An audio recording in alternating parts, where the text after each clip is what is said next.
Good evening to you all.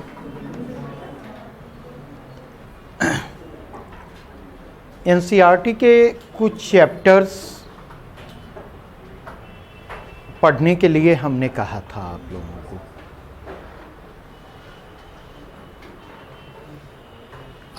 आप chapter note down कर लें। चैप्टर 4 मॉडर्न इंडिया की पुरानी वाली जो एनसीईआरटी थी बिपिन चंद्रा वाली, उसका चैप्टर 4,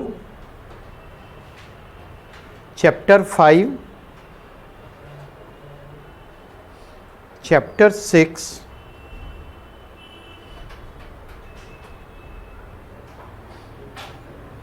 चैप्टर 7, चैप्टर 8, चैप्टर 10, बस इतने चैप्टर को जरूर देख लें। ये बढ़ा दीजिए।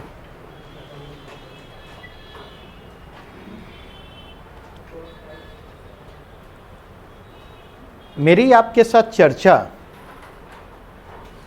चल रही थी स्ट्रेटेजी ऑफ कॉलोनियलिज्म के ऊपर। भारत में ब्रिटिश उपनिवेशवाद के विभिन्न चरणों पर हमारी आपके साथ चर्चा हो रही थी, और उस चर्चा के क्रम में हमने कल फर्स्ट स्टेज ऑफ कॉलोनियलिज्म की चर्चा की थी, जो कि 1757 से 1813 तक। 1813 का चार्टर एक्ट डिपार्चर को इंडिकेट करता है, और 1830 के चार्टर एक्ट 1813 से लेकर 1860 तक देखेंगे तो second stages of colonialism in India है।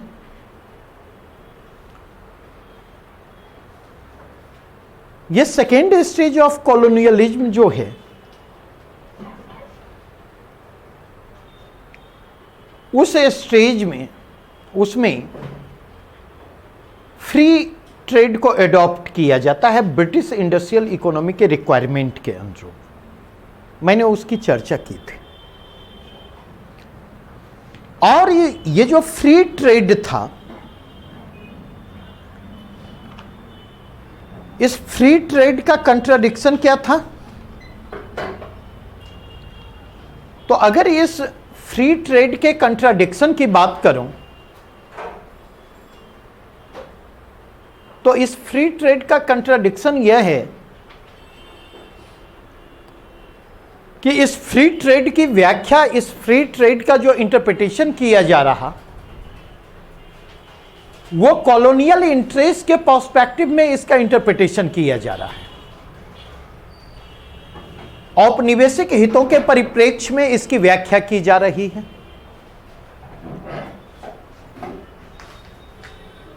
तो जिस डायमेंशन को इंडिकेट करना चाहता, कंट्राडिक्शंस ऑफ फ्री ट्रेड, और ये बात मैं कह रहा सेकेंड स्टेज ऑफ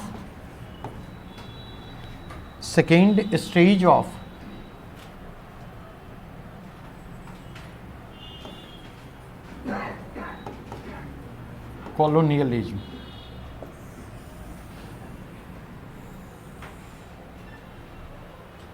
ये जो मैं बात कर रहा आपके साथ, सेकेंड स्टेज ऑफ कॉलोनियलिज्म की बात कर रहा हूं।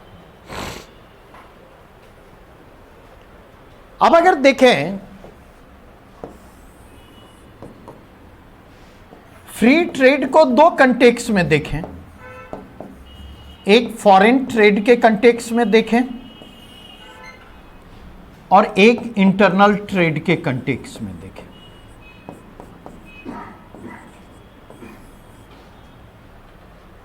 अगर फॉरेन ट्रेड के कंटेक्स्ट में देखें तो इस फॉरेन ट्रेड के कंटेक्स्ट में आप इंपोर्ट के कंटेक्स्ट में देखें और एक्सपोर्ट के कंटेक्स्ट में देखें। नहीं, इंपोर्ट के पॉइंट ऑफ व्यू से अगर आप देखें तो ब्रिटेन से जो इंपोर्ट किया जा रहा है उस इंपोर्ट पर आप देखेंगे नेग्लिजिबल कस्टम ड्यूटी है, टैरिफ है।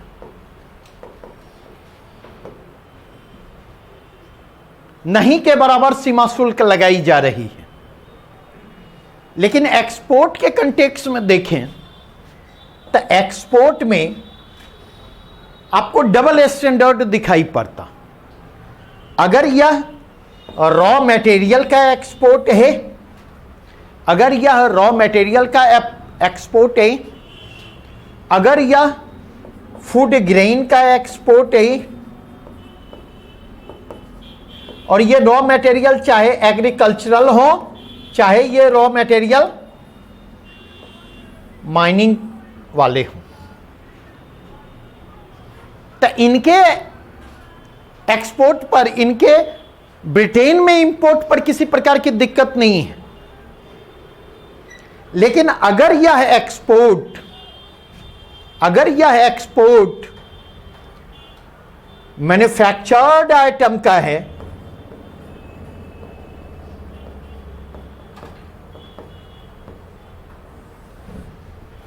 चाहे वो हैंडीक्राफ्ट्स का एक्सपोर्ट हो, चाहे वो हैंडीक्राफ्ट्स का एक्सपोर्ट हो, या यह एक्सपोर्ट जो है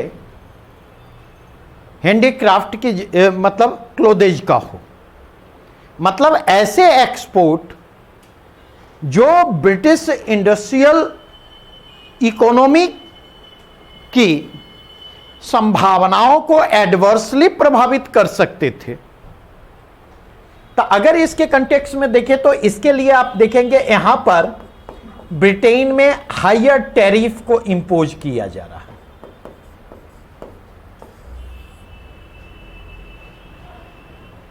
सीमा शुल्क की उच्च दरें उस पर आरोपित की जा रही हैं ताकि भारतीय उत्पाद वहां तक पहुंचते पहुंचते महंगी हो जाएं और उनकी जो प्रतिस्पर्धात्मक बढ़त है वो वहां पर समाप्त हो जाए। अगर वह समाप्त हो गई तो ऑटोमेटिकली उसके डिमांड में क्या आएगी, एक प्रकार की गिरावट दिखाई पड़ेगी। अब अगर इस पॉइंट ऑफ व्यू से देखें तो यहां पर आकर के देखें इंटरनल ट्रेड जो है, तो आप देखेंगे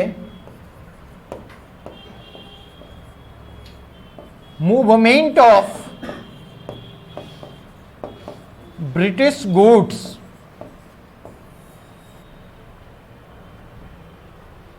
और मूवमेंट ऑफ लोकल प्रोडक्ट्स।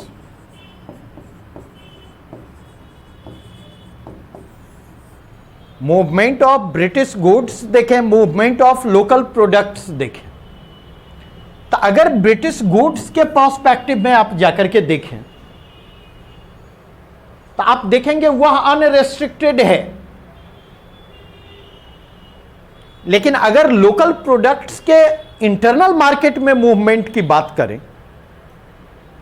तो उसको डिफरेंट तरीके से क्या किया जा रहा है, तो डिफरेंट तरीके से उसको रेस्ट्रिक्ट किया जा रहा है या मूवमेंट को प्रभावित किया जा रहा है, या ऐसी पॉलिसी इनिशिएटिव चुंगी या लोकल टैक्स को लेकर के अपनाई जा रही है जिसके कारण वो प्रोडक्ट क्या हो जाए, महंगी हो जाए। और वह प्रोडक्ट महंगी होगी तो उस स्थिति में कंपटीटिव जो है एडवांटेज किसको होगा, नहीं। अगेन अगर इसके कंटेक्स्ट में आप जाकर के देखें तो अगेन इसके कंटेक्स्ट में देखेंगे तो आप क्या पाते हैं, यहां पर अगर आप जाकर के देखें तो नेचर ऑफ ट्रेड भी तेजी से बदलता चला जाता है।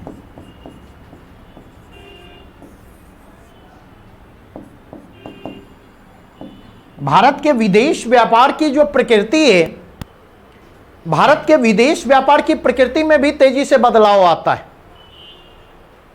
और वह बदलाव, वह चेंज किस पर्सपेक्टिव में रिफ्लेक्ट होता हुआ आता, तो अगर उसके कंटेक्स्ट में जाकर के देखें तो वह जो चेंज रिफ्लेक्ट होता हुआ आता है, वह चेंज जो रिफ्लेक्ट होता हुआ आता वह यह कि अब जो है आप देखेंगे कि एक रॉ मटेरियल, पहले देखेंगे तो पहले आप देखेंगे तो मैन्युफैक्चर्ड आइटम को हम क्या करते थे, एक्सपोर्ट करते थे। और अगर आप देखें तो भारत की क्लोथिंग इंडस्ट्री जो थी, हैंडीक्राफ्ट और टेक्सटाइल का बड़ा मार्केट था। अगर आप देखें तो इंडियन इकोनॉमी के कॉलोनाइजेशन की जो प्रक्रिया शुरू होती है, भारतीय अर्थव्यवस्था के उपनिवेशीकरण की जो प्रक्रिया तेज होती है, तो उस उपनिवेशीकरण का परिणाम क्या होता है? तो उस उपनिवेशीकरण का परिणाम यह होता है कि अब धीरे धीरे यहां पर एक चीज समझना बहुत महत्वपूर्ण है कि पूरा का पूरा अंग्रेजों के आगमन के पहले तक बैलेंस ऑफ ट्रेड भारत के फेवर में था। और अगर यह बैलेंस ऑफ ट्रेड भारत के फेवर में था तो उसका एक महत्वपूर्ण कारण क्या था? उसका महत्वपूर्ण कारण यह था, क्या था? तो बैलेंस ऑफ ट्रेड तो तभी बंधु फेवर में होगा जब एक्सपोर्ट ज्यादा होगा, नहीं? तो उसका सबसे महत्वपूर्ण कारण यह था कि इंडियन इकोनॉमी में उस समय देखेंगे एग्रीकल्चरल और इंडस्ट्री के बीच, कृषि और उद्योगों के बीच आपको सामंजस्यपूर्ण संतुलन दिखाई पड़ता है, एक कोऑर्डिनेशन दिखाई पड़ता है, एक बैलेंस एग्रीकल्चर और इंडस्ट्री के बीच दिखाई पड़ता है। आप अगर देखें 1850 के आसपास मार्क्स जब भारत की चर्चा कर रहा होता तो मार्क्स कहता है कि मैंने भारत के खड्डी और चरखों को भारत के मैदानों में बिखरा हुआ पाया। इस चीज को समझने की कोशिश करेंगे। भारत के खड्डी और चरखों को भारत के मैदानों में बिखरा हुआ पाया। यह इंडिकेट किसकी ओर करता है? यह इंडिकेट करता है डी इंडस्ट्रियलाइजेशन की ओर। यह इंडिकेट करता है दो चीजें होती हैं फ्री ट्रेड की इस पॉलिसी के कारण, और फ्री ट्रेड की जिस मनमाने तरीके से व्याख्या की जा रही है, यह इस चार्ट में आपके सामने मौजूद है, सामने ब्लैक बोर्ड पर। एक यह होता कि एग्रीकल्चर और इंडस्ट्री के बीच जो स्ट्राइकिंग बैलेंस था, वह स्ट्राइकिंग बैलेंस क्या होता? समाप्त हो जाता, नहीं? और कृषि और उद्योगों के बीच जो सामंजस्य था वह जो समाप्त हुआ 19वीं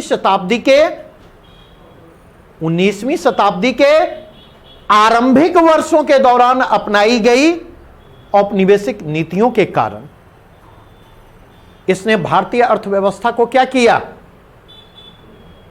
उस स्थिति में पहुंचा दिया जहां से आजादी के 70 साल बाद भी भारतीय अर्थव्यवस्था बाहर नहीं निकल पाई है। और अगर मुझे पेसिमिस्ट ना समझा जाए, अगर मुझे निराशावादी ना समझा जाए, तो शायद 70 साल बाद भी हम उस स्थिति में पहुंचने की स्थिति में नहीं होंगे। वो पृष्ठभूमि तैयार हो चुकी है। और आज के कंटेक्स्ट में अगर आप जाकर के देखें तो बैलेंस ऑफ ट्रेड हमारे फेवर में है या हमारे अगेंस्ट में है? हमारे अगेंस्ट में है। और चाइना, अगर यहीं पर चाइना से तुलना करें तो बैलेंस ऑफ ट्रेड चाइना के फेवर में है या अगेंस्ट में है? फेवर में। और कितना फेवर में है जानते हैं? मोटा मोटी लेकर के चले, नियर अबाउट 400 बिलियन यूएसडी हर साल ट्रेड सरप्लस चाइना का होता। और हमारा पूरा का पूरा फॉरेक्स रिजर्व ही 500 बिलियन डॉलर, $550 बिलियन के आसपास का। क्या कभी रुक करके सोचा है, कि आखिर ये बैलेंस ऑफ ट्रेड चाइना के फेवर में क्यों है? और क्या कभी रुक करके सोचा है? और इसलिए बार बार मैं कहता, देखें, इतिहास, हिस्ट्री की स्टडी बहुत आवश्यक है, और हिस्ट्री की स्टडी ऑर्गेनाइज्ड मैनर में, इमोशनली नहीं, हिस्ट्री की स्टडी रैशनली आवश्यक है, क्योंकि वह हिस्ट्री हमें अपने प्रेजेंट को समझने का अवसर देता, और प्रेजेंट को समझते हुए हम फ्यूचर डायरेक्शन निर्धारित कर सकें, और वह फ्यूचर डायरेक्शन जो है वह कहीं ना कहीं हमारे फेवर में मूव करता दिखाई पड़े, उसमें वो अहम रोल प्ले करता। 10 मिनट का समय मैं लेना चाहूंगा टॉपिक से अलग हटने का। आप अगर देखें 1960s में चाइना माओ के नेतृत्व में ग्रेट लीप फॉरवर्ड की पॉलिसी को अपनाता है, और इसके जरिए अपने और हाथ चलाते रहिएगा, क्योंकि लगेगा आपको ये सब चीजें फालतू हैं, बार बार मैं दोहराते चलता हूं, लगेगा आपको, ऐसा है नहीं, ऐसा है नहीं। और ये चीज ध्यान रखें, अगर आप ये सोचते हैं कि ये सब तो इकोनॉमी की चीजें हैं, इकोनॉमी में चर्चा की जाएगी, तो हर चीज का एक एप्रोप्रिएट प्लेस होता है। यहां पर कनेक्ट करके जितने बेहतर तरीके से मैं आपको बतला सकता, शायद इकोनॉमी में फिर इसको हमें क्या करना होगा, इन सारे इक्वेशन को फिर समझाना होगा। 1960s में देखें, ग्रेट लीप फॉरवर्ड की पॉलिसी अपनाई जाती, और उसके जरिए चाइना अपने एग्रीकल्चरल इकोनॉमी को ट्रांसफॉर्म करने की कोशिश करता, अपनी कृषि अर्थव्यवस्था को रूपांतरित करने की कोशिश करता। परिणाम क्या होता? 1960s के लास्ट तक आते आते चाइना की एग्रीकल्चरल इकोनॉमी एक सरप्लस क्रिएट करती है। चाइना की जो एग्रीकल्चरल इकोनॉमी है, वह एग्रीकल्चरल इकोनॉमी एक सरप्लस क्रिएट करती है, और चाइना की एग्रीकल्चरल इकोनॉमी जो सरप्लस क्रिएट करती है, उस सरप्लस का इस्तेमाल कहां पर होता? तो चाइना की एग्रीकल्चरल इकोनॉमी जो सरप्लस क्रिएट करती है, उस सरप्लस का इस्तेमाल जो है चाइना के लिए, चाइना के इंडस्ट्रियलाइजेशन के लिए आगे चलकर किया जाता है। अर्ली 1970s में, सेकेंड स्टेज की बात कर रहा, अर्ली 1970s में आप अगर देखें, चाइना कल्चरल रिवॉल्यूशन की दिशा में पहल करता है, सांस्कृतिक क्रांति की दिशा में पहल करता है, और इस सांस्कृतिक क्रांति के जरिए क्या किया जाता? कल्चरल रिवॉल्यूशन के द्वारा क्या किया जाता? तो इस कल्चरल रिवॉल्यूशन के जरिए जो है चाइनीज माइंडसेट में बदलाव की पृष्ठभूमि तैयार की जाती है, चीनियों की सोच में बदलाव की दिशा में इस कल्चरल रिवॉल्यूशन के जरिए पहल की जाती है।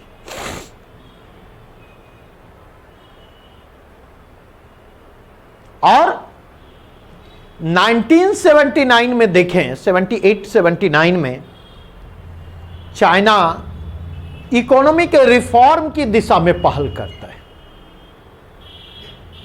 यहां पर दो बातें और ध्यान में रखने की चीजें आपके लिए, 2-3 बातें। पहली बात यह है कि 1978-1979 में देखें तो इंडियन इकोनॉमी और चाइनीज इकोनॉमी के बीच जो है आपको बहुत ज्यादा गैप नहीं दिखाई पड़ता। 1979 में इंडियन इकोनॉमी और चाइनीज इकोनॉमी के बीच आपको बहुत गैप नहीं दिखाई पड़ता, दोनों एक दूसरे के करीब होते हैं, नियर अबाउट होते हैं। दूसरी बात जो मैं कहना चाहूंगा वह यह कि चाइना जो इकोनॉमी के रिफॉर्म का प्रोसेस शुरू किया, तो उस इकोनॉमी, क्या कुछ पूछना है? उस इकोनॉमिक रिफॉर्म के पहले चाइना ने प्रॉपर होमवर्क किया, अपने एग्रीकल्चरल इकोनॉमी को ट्रांसफॉर्म करने की कोशिश की, जिससे सरप्लस क्रिएट हुआ।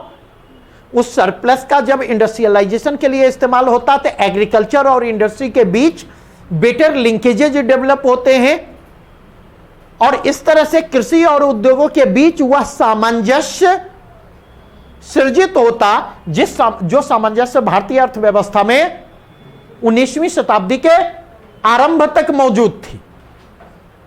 और जो सामंजस्य एक बार 19वीं शताब्दी के आरंभिक दशकों में टूटता है तो फिर वह दोबारा उस कोऑर्डिनेशन का रिवाइवल अब तक संभव नहीं हो पाता है। और तीसरा कंटेक्स्ट अगर आप देखें तो वह यह कि आज उसी का परिणाम है प्रॉपर होमवर्क और एग्रीकल्चर और इंडस्ट्री के बीच जो कोऑर्डिनेशन है चाइनीज इकोनॉमी में, उसी का परिणाम है कि चाइनीज इकोनॉमी का फाउंडेशन जो है, चाइनीज इकोनॉमी का बेसिक्स बहुत ही मजबूत है। और आज चाइनीज इकोनॉमी दुनिया की जो है फास्टेस्ट ग्रोइंग इकोनॉमी, दुनिया में आज तक कोई ऐसी इकोनॉमी नहीं हुई जिसने लगातार 3 डिकेड्स तक नियर अबाउट 10% के इकोनॉमिक ग्रोथ रेट को रजिस्टर किया। अकेली इकोनॉमी चाइनीज इकोनॉमी अब वापस में लौटता। इंडिया के कंटेक्स्ट में देखें, चाइना कम्युनिस्ट कंट्री थी, और कम्युनिस्ट कंट्री के बावजूद चाइना ने 1978-79 में इकोनॉमिक रिफॉर्म की दिशा में पहल की, जबकि भारत मिक्स इकोनॉमी थी, सोशलिस्ट ओरिएंटेशन वाली। और मिक्स इकोनॉमी के बावजूद हमने सोशलिज्म के नाम पर हमने लगातार इकोनॉमिक रिफॉर्म की प्रक्रिया को टालने की कोशिश की, इकोनॉमिक रिफॉर्म से बचने का प्रयास किया। तब तक बचने का प्रयास किया जब तक कि इकोनॉमिक रिफॉर्म को टाल पाना हमारे लिए संभव नहीं रह गया।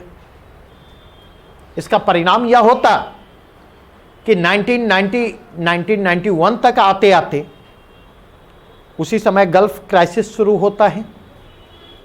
और अगर आप देखें तो उस गल्फ क्राइसिस की पृष्ठभूमि में भुगतान संतुलन का संकट गंभीर होता चला जाता, और हमारे पास बड़ी मुश्किल से 6 सप्ताह की आयात जरूरतों को पूरा करने के लिए फॉरेक्स रिजर्व शेष रह जाता, जबकि नॉर्मल सिचुएशन में कम से कम 6 महीने की फॉरेक्स रिजर्व इतना होना चाहिए जो 6 मंथ के इंपोर्ट रिक्वायरमेंट को पूरा कर पाने में सक्षम हो सके।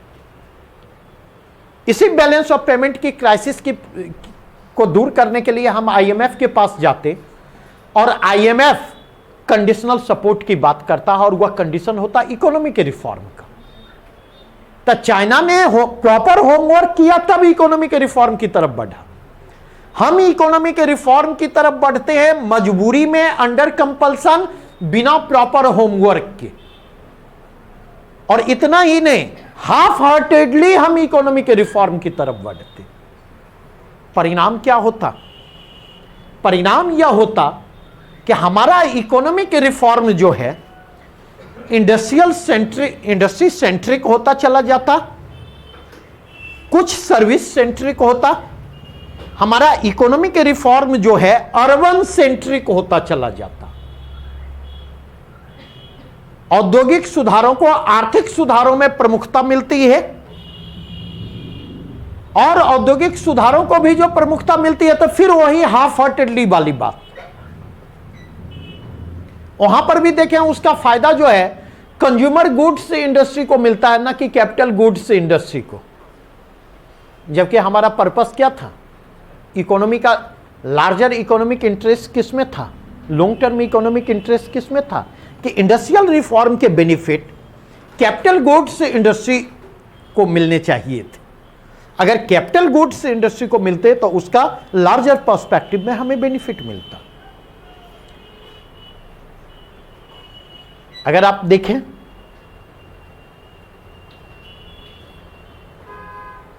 तो अगर आप देखने की कोशिश करें तो डिफरेंट तरीके से आज का सिचुएशन आपको क्या दिखाई पड़ता, आज के प्रॉब्लम्स पर नजर डालें तो आप यह देखेंगे कि रूरल अर्बन डिवाइड लगातार बढ़ता चला जा रहा है। ठीक है, लगातार बढ़ता चला जा रहा है।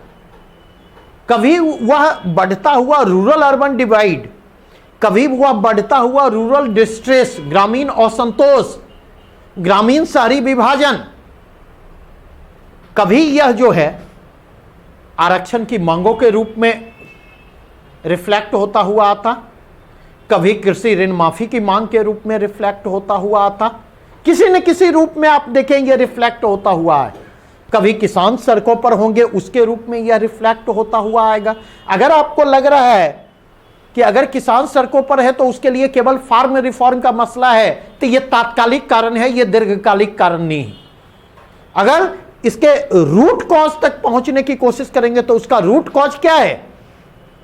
उसका रूट कॉज है इकोनॉमिक रिफॉर्म ने जिस एक्सक्लूजन की प्रक्रिया को जन्म दिया है, इकोनॉमिक रिफॉर्म ने जिस सामाजिक आर्थिक बहिष्करण की प्रक्रिया को जन्म दिया है, इकोनॉमिक रिफॉर्म ने जिस रीजनल इम्बैलेंसेज को बढ़ाने का काम किया है, रूरल अर्बन डिवाइड को बढ़ाने का काम किया है, वह किसी न किसी रूप में लगातार रिफ्लेक्ट हो रहा है। और आज भी हमारी भूमिका क्या है? हम रूट कॉज तक पहुंच करके प्रॉब्लम के सॉल्यूशन तक पहुंचने की कोशिश नहीं कर रहे। हम क्या काम कर रहे हैं? नहीं, अगर ठेठ शब्दों में कहे तो हम चिप्पी लगाने का काम कर रहे हैं, पंक्चर को दुरुस्त करने का काम कर रहे हैं। इससे ज्यादा काम आज भी हम नहीं कर रहे हैं, सरकारें किसी की हो, इट डजंट मैटर। तो अगर आप यहां पर देखें, अगर आप देखें तो जो क्राइसिस आज के भारत की है, इंडियन इकोनॉमी की जो क्राइसिस आज की है, उसकी एक हिस्टोरिकल कंटेक्स्ट है, उसकी एक कॉलोनियल लीगेसी है। और उस कॉलोनियल लीगेसी में जो क्राइसिस हमको मिला, उसे हमने प्रॉपर रेस्पॉन्स ना देकर, प्रॉपर पॉलिसी रेस्पॉन्स ना देकर उस क्राइसिस को हमने क्या किया? और अधिक डिपेन करने का काम किया है। उस संकट को हमने क्या किया? और अधिक गहराने का काम किया। इतनी बातें स्पष्ट हुई। अगर आप इस कंटेक्स्ट में देखें तो मैंने यह कहा नेचर ऑफ ट्रेड भी चेंज हो रहा है। आप अगर गौर करेंगे तो आप यह पाएंगे बैलेंस ऑफ ट्रेड लगातार भारत का क्या हो रहा है? बैलेंस ऑफ ट्रेड लगातार बढ़ रहा है। आयात की तुलना में निर्यात में तेजी से वृद्धि हो रही है। ठीक है, और निर्यात में जो तेजी से वृद्धि हो रही है उसका कोई आउटपुट भारत में नहीं मिलने जा रहा। ना तो इमीडिएट कोई आउटपुट मिल रहा था और ना उसका कोई आउटपुट इन फ्यूचर मिलने वाला था। ना इमीडिएट मिलने वाला था, ना इन फ्यूचर मिलने वाला था। और अगर इस पॉइंट ऑफ व्यू से देखें तो आप अगर देखें आज इंडिया चाइना के बीच ट्रेड में बायलैटरल ट्रेड जो है, उस बायलैटरल ट्रेड की क्राइसिस क्या है? सड़कों पर उतरकर सोशल मीडिया पर में जो है मोबाइल के बटन और मोबाइल और लैपटॉप और कंप्यूटर के बटन को दबा करके बायकॉट चाइना कहना जितना आसान है, व्यवहार के धरातल पर चाइना का कोई अल्टरनेटिव हमारे पास नहीं है। मेरी समझ जो कहती है, ना कोई अल्टरनेटिव हमारे पास है और ना उन विकल्पों को लेकर के हमारी सरकारें गंभीर दिखाई पड़ती हैं। दोनों बातें मैं कह रहा। और तीसरी बात मैं बतला दूं कि अगर चाइना के अल्टरनेटिव के रूप में, चाइना के अल्टरनेटिव दो ही होंगे ना, या तो डोमेस्टिक मैन्युफैक्चरिंग सेक्टर को हम ट्रांसफॉर्म करें और चाइनीज इंपोर्टेड आइटम को हम डोमेस्टिक प्रोडक्ट के जरिए रिप्लेस करने की कोशिश करें। तो ऐसा तो कम से कम हम जो है होते हुए देख नहीं रहे, ऐसा होते हुए देख नहीं रहे। हम मेक इन इंडिया की बात कर लें, हम नेशनल मैन्युफैक्चरिंग पॉलिसी की बात कर लें, हम 12 5 ईयर प्लान की बात कर लें, हम जो है मेड इन इंडिया की बात कर लें, हम स्टैंड अप इंडिया की बात कर लें, हम स्टार्टअप इंडिया की बात कर लें, लेकिन सबका परिणाम वही सिट डाउन इंडिया वाला हो रहा है। 15 से 16% एक डिकेड पहले भी मैन्युफैक्चरिंग सेक्टर का जीडीपी में कंट्रीब्यूशन था, और आज भी वही कंट्रीब्यूशन 15 से 16% के स्तर पर है। उस कंट्रीब्यूशन में कोई विशेष फर्क नहीं आया है, जबकि मुश्किल से 1 साल बचे हैं हमारे टारगेट में, जिस टारगेट में हमें मैन्युफैक्चरिंग सेक्टर के कंट्रीब्यूशन को 25% के स्तर पर ले जाना था। तो अगर आप देखें, चाइना के साथ ट्रेड में भी वही चीजें आपको दोहराती हुई दिखाई पड़ेंगी, वही चीजें दोहराती हुई दिखाई पड़ेंगी। और ये चीज आप जान ले, चाइना इस चीज को अच्छी तरह से जान रहा है।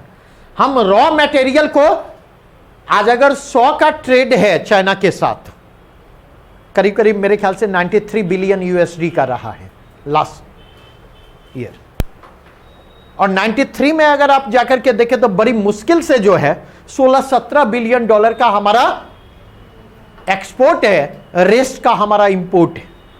और नियर अबाउट हमारा जो ट्रेड डेफिसिट है चाइना के साथ, वो ट्रेड डेफिसिट करीब करीब 46 से 47 बिलियन यूएसडी के आसपास का है। और समस्या केवल ये ट्रेड डेफिसिट की नहीं है, और यहां पर ध्यान रखेंगे, ये ट्रेड डेफिसिट तब है, ये ट्रेड डेफिसिट तब है जब पिछले 2-3 वर्षों से जो है आप देखेंगे चाइना ने एक अल्टरनेटिव रूट का इस्तेमाल करना शुरू किया। और वो अल्टरनेटिव रूट क्या था? वह अल्टरनेटिव रूट था कि चाइना अब डायरेक्ट ना भेज करके देख रहा है, जितना आप लोग बाइकआउट कर रहे हैं, अब उसने हांगकांग के रास्ते से माल भेजना शुरू कर दिया। आज से 3 साल पहले हांगकांग के साथ हमारा बायलैटरल ट्रेड जो है वो near about 6 billion USD surplus में था, और आज अगर आप देखें तो वो नियर अबाउट 10 बिलियन यूएसडी के डेफिसिट में जा चुका है। कितना बड़ा फर्क आ चुका है देख लें। तो अगर इसके कंटेक्स्ट में देखें तो वहां भी तो यही आप देखते हैं, रॉ मटेरियल मैक्सिमम हम चाइना को एक्सपोर्ट कर रहे हैं और मैन्युफैक्चर्ड आइटम हम वहां से इंपोर्ट कर रहे हैं। सवाल यह उठता कि चाइना के पास सरप्लस कैपिटल है, लेकिन चाइना सरप्लस कैपिटल इंडिया में क्यों इन्वेस्ट करेगा?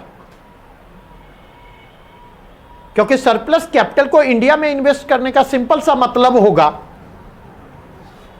मतलब होगा कि उसका डायरेक्ट इंपैक्ट जो है चाइनीज एक्सपोर्ट पर पड़ेगा, एडवर्स इंपैक्ट। और चाइनीज एक्सपोर्ट पर जब एडवर्स इंपैक्ट पड़ेगा तो निश्चित तौर पर इससे उसका जो उसका प्रॉफिट है, उसका जो फिनेंशियल इंटरेस्ट है, उस पर एडवर्स इंपैक्ट उसका पड़ेगा।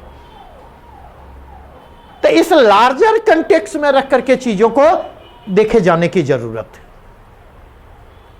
रॉ मटेरियल को, इस फ्री ट्रेड में रॉ मटेरियल को प्रमोट किया जा रहा है, उसके एक्सपोर्ट को, लेकिन अगर हैंडीक्राफ्ट्स और कॉटन क्लोथेज इनके एक्सपोर्ट किए जा रहे हैं तो उसको रेस्ट्रिक्ट किया जा रहा है, और इंपोर्ट पर ड्यूटी न लगा करके जो है मतलब ब्रिटिश इंडस्ट्रियल रिवॉल्यूशन के जो है वो कहीं ना कहीं डंपिंग यार्ड में भारत को तब्दील किया जा रहा है। इतनी बातें स्पष्ट हुई। इसी कंटेक्स्ट में कल एक जो पॉइंट हमने लिखवाया था, इसी के कंटेक्स्ट में लिखवाया था कि फ्री ट्रेड के कंट्राडिक्शंस क्या है। आगे बढ़ूं यहां से, यहां तक में कोई प्रश्न?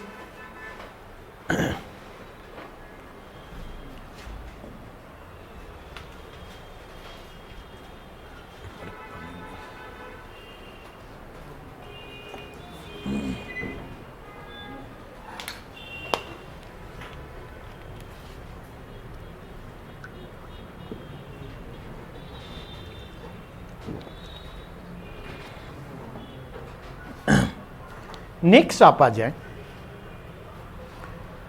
तो पहला फेज का लें, व्यापारिक पूंजीवाद का दौर है। दूसरा फेज जो है वह औद्योगिक पूंजीवाद का दौर है। तीसरा फेज जो है, थर्ड स्टेजेज जो है वह किसका है? तो थर्ड स्टेजेज है फिनेंशियल कैपिटलिज्म का।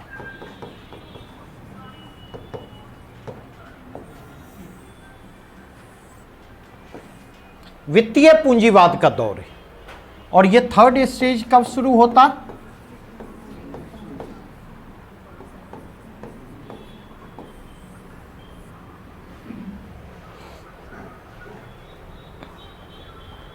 अब अगर इस कंटेक्स्ट में देखें, थर्ड फेज में क्या डेवलपमेंट होते हैं? इंटरनली भी आपको देखना है और एक्सटर्नली भी देखना है। नहीं, वेस्टर्न वर्ल्ड में क्या चेंजेस आ रहे हैं? तो वेस्टर्न वर्ल्ड में आप देखेंगे 3 मेजर चेंजेज रिफ्लेक्ट होते हुए आते। पहला मेजर चेंजेज जो है, इंडस्ट्रियल रिवॉल्यूशन जो है अपने सेकेंड फेज में इंटर करता है। फर्स्ट फेज में जो इंडस्ट्रियल रिवॉल्यूशन था, पहले चरण में जो औद्योगिक क्रांति थी, वह औद्योगिक क्रांति इंग्लैंड तक सीमित रही। दूसरे चरण में औद्योगिक क्रांति जब पहुंचती है तो उसका विस्तार वेस्टर्न यूरोप के अदर कंट्री तक होता है, अन्य पश्चिमी यूरोपीय देशों तक होता और उत्तर अमेरिका तक होता है। इस फेज में आकर के देखें, फ्रांस को देखें, जर्मनी को देखें, बेल्जियम को देखें, अमेरिका को देखें, रूस को देखें, लेटर फेज में जापान को देखें, तो वहां पर इंडस्ट्रियलाइजेशन के प्रोसेस शुरू होते। अब सवाल यह उठता कि जब कल तक ब्रिटेन में इंडस्ट्रियल रिवॉल्यूशन था, तो जिस तरह ब्रिटेन को कंप्लीमेंट्री सप्लीमेंट्री एग्रीकल्चरल इकोनॉमी की जरूरत थी जो उसके इंडस्ट्रियल इकोनॉमी को सपोर्ट कर सके, नंबर 1। नंबर 2, ब्रिटेन को सप्लीमेंट्री इकोनॉमी की जरूरत थी जो रॉ मटेरियल चाहे वो माइनिंग रिलेटेड हो और एग्रीकल्चर रिलेटेड हो, खनन से संबंधित हो या कृषि से संबंधित कच्चे माल हो, उनकी उपलब्धता को इंश्योर कर सके, उनकी अवेलेबिलिटी को इंश्योर कर सके। तीसरा बिंदु अगर आप देखें तो उन्हें एक बड़े बाजार की भी जरूरत थी, जिस बाजार में वे अपने इंडस्ट्रियल प्रोडक्ट को कंज्यूम करवा सके। तो ब्रिटेन की कल तक जो जरूरत थी, अब जहां जहां इंडस्ट्रियल रिवॉल्यूशन का विस्तार होगा, जहां जहां इंडस्ट्रियलाइजेशन की प्रक्रिया तेज होगी, उन्हें भी तो उसकी जरूरत होगी, नहीं होगी? और अगर उसके कंटेक्स्ट में देखें तब वो भी कॉलोनियलाइजेशन के प्रोसेस को तेज करना चाहेंगे। ऐसे कॉलोनी की तलाश करेंगे जो बाजार का भी काम करे, पूरक कृषक अर्थव्यवस्था का भी काम करे, कच्चे माल का भी सप्लाई कर सके और जरूरत पड़ने पर एक जगह से दूसरे जगह सस्ते श्रम को भी पहुंचाया जा सके। तो उस स्थिति में उपनिवेशों को लेकर प्रतिस्पर्धा क्या होगी, कंपिटिटिवनेस क्या होगा, बढ़ता चला जाएगा। और जैसे जैसे उपनिवेशीकरण की प्रक्रिया तेज होगी और नए नए उपनिवेशों की तलाश में प्रतिस्पर्धा तेज होगी, नए उपनिवेशों को मिलने की संभावना क्या होगी, कम होती चली जाएगी। और इस प्रोसेस में देखें कन्फ्लिक्ट क्या होगा, बढ़ेगा या घटेगा? इस स्थिति में कन्फ्लिक्ट बढ़ेगा तो वो कन्फ्लिक्ट बढ़ता हुआ दिखाई पड़ता। दूसरा बड़ा परिवर्तन जो होता है वह क्या होता? टेक्नोलॉजिकल डेवलपमेंट, तकनीक के क्षेत्र में जो प्रगति होती है, और तकनीक के क्षेत्र में जो प्रगति होती है उसने क्या किया? प्रोडक्शन कैपेसिटी को तेजी से बढ़ाया, और प्रोडक्शन कैपेसिटी जब तेजी से बढ़ेगी तो उसके अनुरूप रॉ मटेरियल की जरूरत भी क्या होगी? उतनी ही तेजी से बढ़ेगी। इंडस्ट्रियल एक्टिविटी में पावर का इस्तेमाल शुरू होता है। इंजनों में आप देखेंगे पेट्रोल का इस्तेमाल शुरू होता है। इसी दौर में मॉडर्न केमिकल इंडस्ट्री डेवलप करती है। एट द सेम टाइम देखें, इंडस्ट्रियलाइजेशन का प्रोसेस जैसे जैसे तेज होगा, अर्बनाइजेशन की प्रक्रिया भी तेज होगी। और इसके साथ एक और आप देखेंगे तो कृषि के लिए उपलब्ध भूमि सीमित होती चली जाएगी, कृषि के लिए उपलब्ध श्रम सीमित होते चले जाएंगे, जबकि अर्बन पॉपुलेशन की फूड रिक्वायरमेंट क्या होगी उस हिसाब से बढ़ती चली जाएगी। अल्टीमेटली अगर आप देखें तो यही वह दौर है जिस दौर में अफ्रीका हो, एशिया हो या लैटिन अमेरिका हो, वहां पर जो विकसित देश हैं, विकसित देशों में कॉलोनियलाइजेशन को लेकर के कॉम्पिटिटिवनेस बढ़ता चला जाता और कॉन्फ्लिक्ट बढ़ता चला जाता।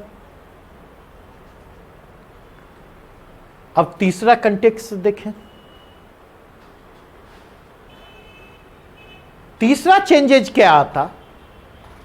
तो आप देखेंगे जो भी इंडस्ट्रियलाइज कंट्री हैं, जहां पर इंडस्ट्रियलाइजेशन एडवांस स्टेज में पहुंचा, अगर उसके कंटेक्स्ट में आप जाकर के बात करें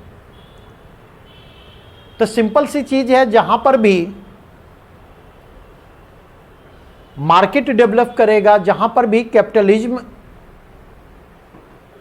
का विकास होगा, ग्रोथ का इनइक्वल डिस्ट्रीब्यूशन क्या होगा? बढ़ेगा या घटेगा?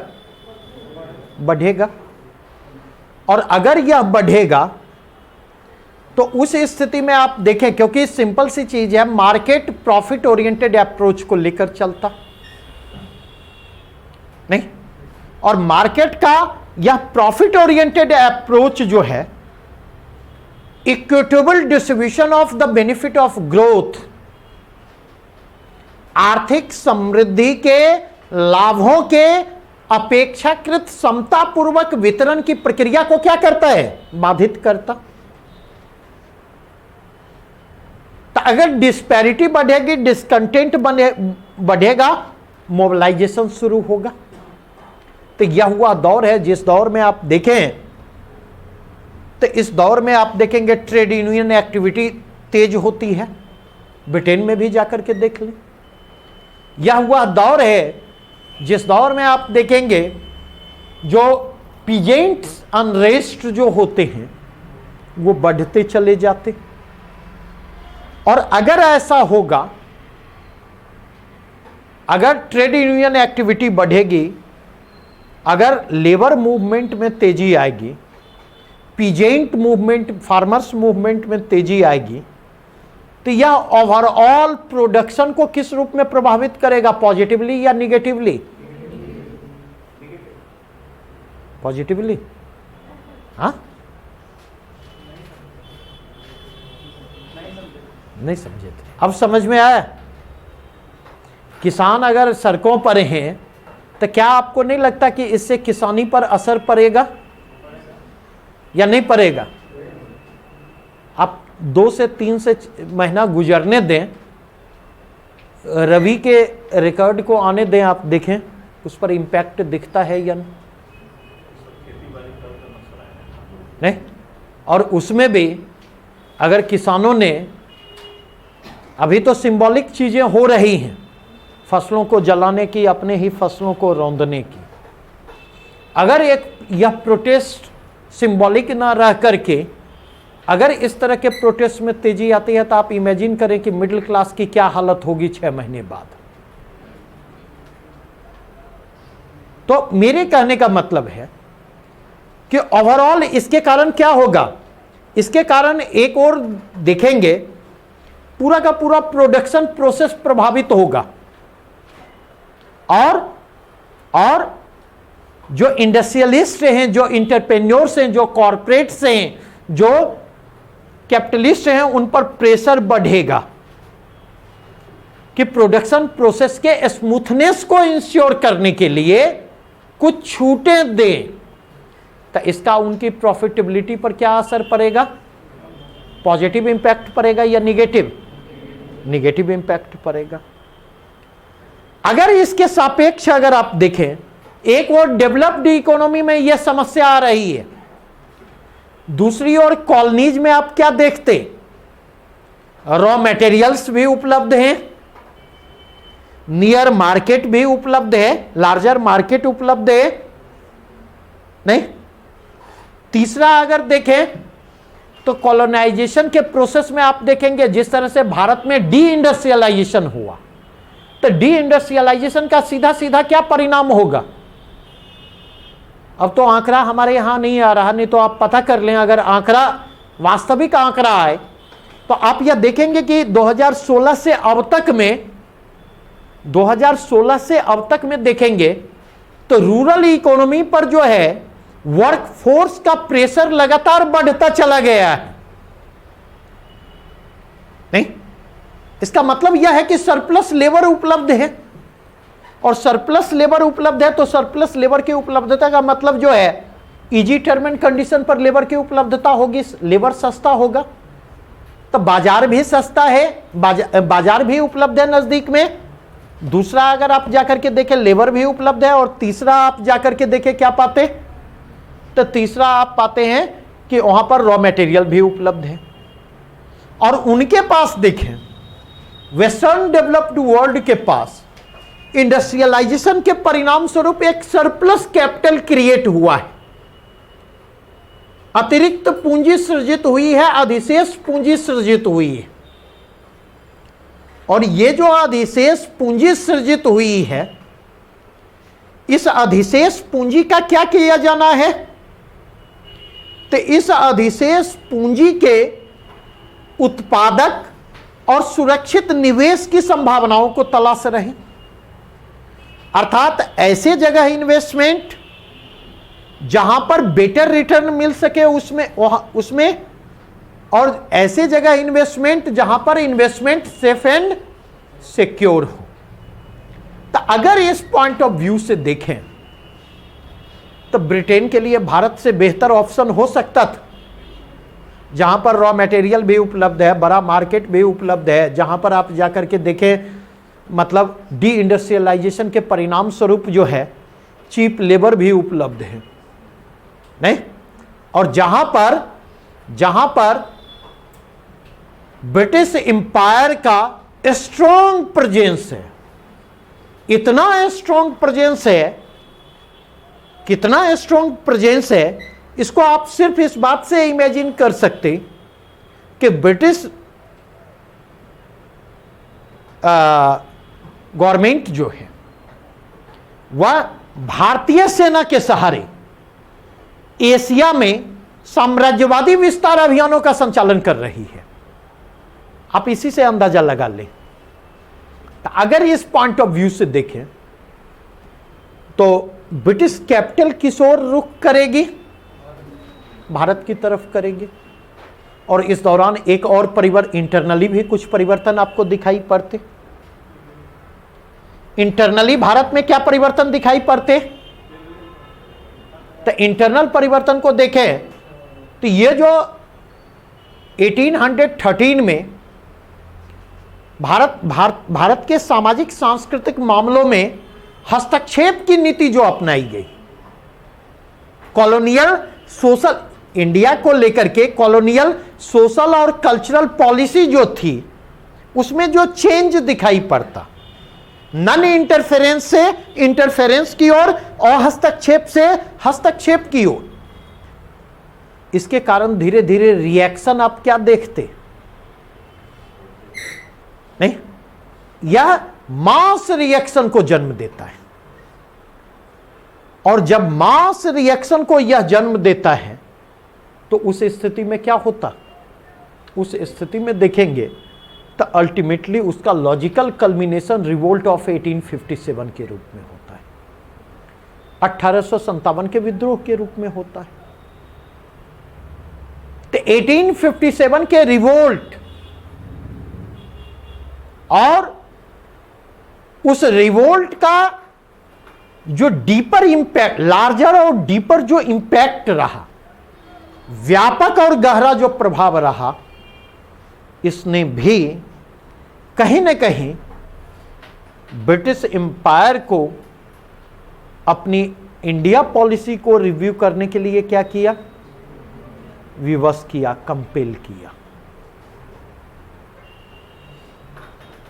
और अगर आप देखें तो इस पॉइंट ऑफ व्यू से क्या परिवर्तन आता और किन रूपों में यह परिवर्तन आता है, तो अगर इसके पॉइंट ऑफ व्यू से देखें तो आप देखेंगे 3-4 तरह की चीजें दिखाई पड़ेंगी। पहली चीज दिखाई पड़ेगी कि वेस्टर्न डेवलप्ड कंट्री ने अपने लोगों को डाइवर्ट करने की कोशिश की।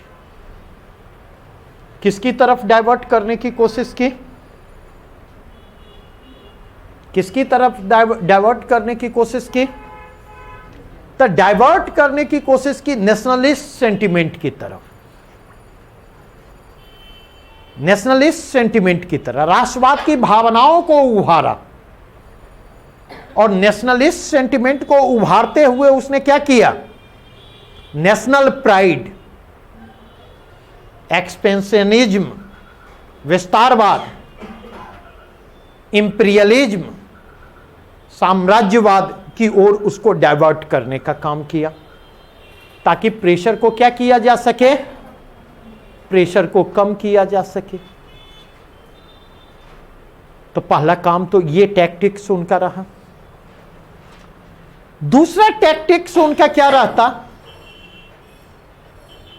तो उन्होंने जो है ये जो सरप्लस कैपिटल था, उस सरप्लस कैपिटल के इंडिया की ओर फ्लो को इंश्योर किया।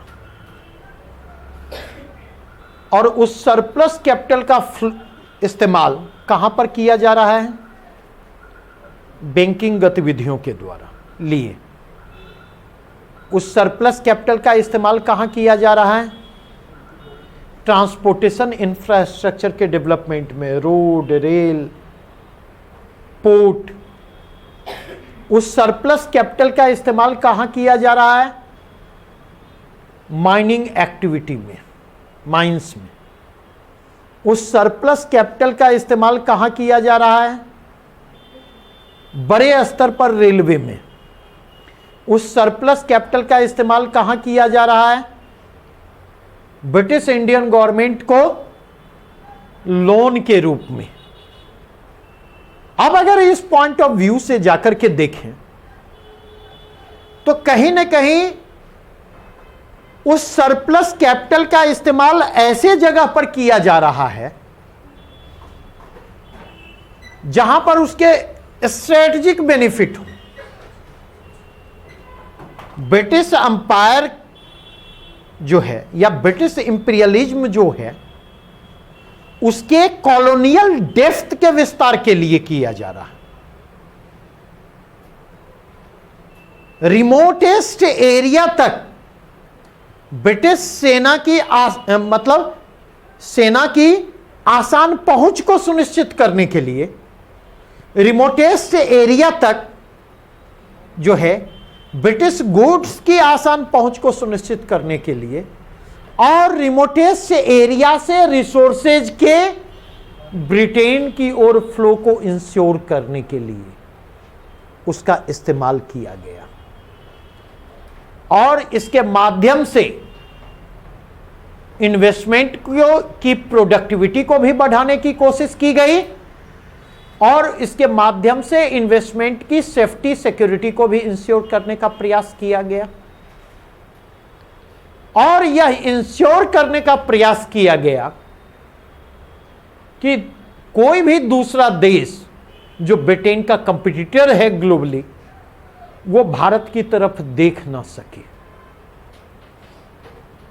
ब्रिटिश पोजीशन जो भारत में थे उसको स्ट्रेंथन करने की कोशिश वहां पर की गई।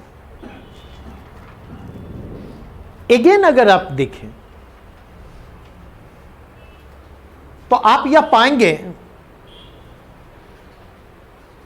एक शब्द यूज होता,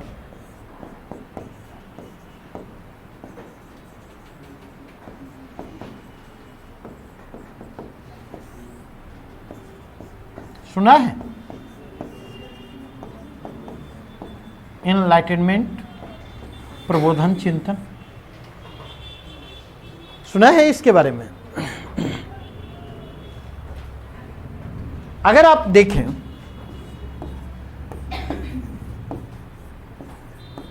18th सेंचुरी के लास्ट क्वार्टर कह लें,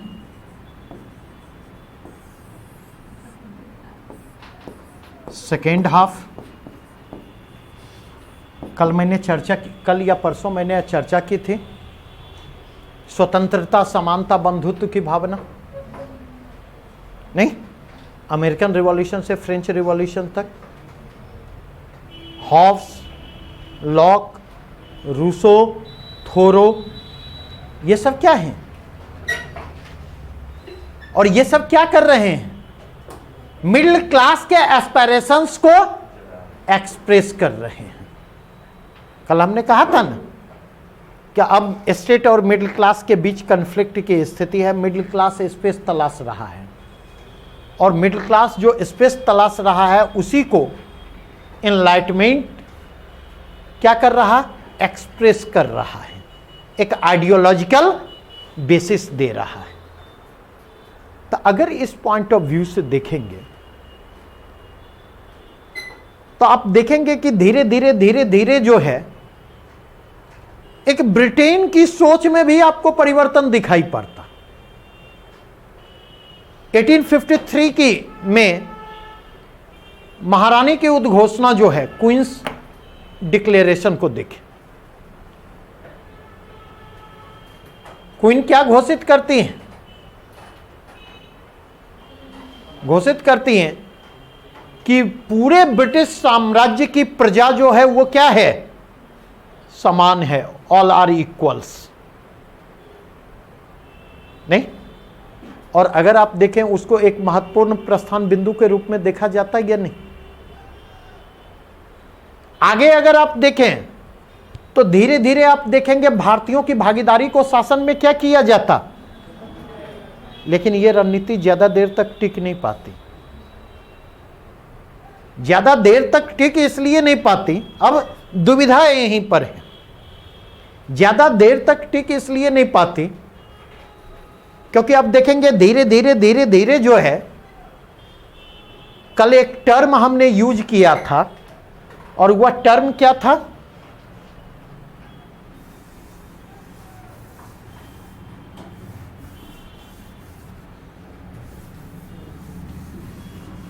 हमने एक टर्म यूज किया था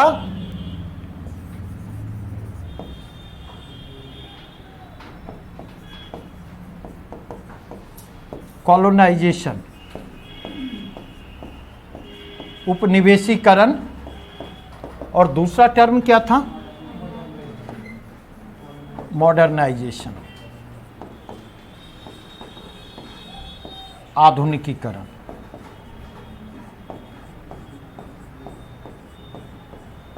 और एक और टर्म यूज होता है, वो है वेस्टर्नाइजेशन।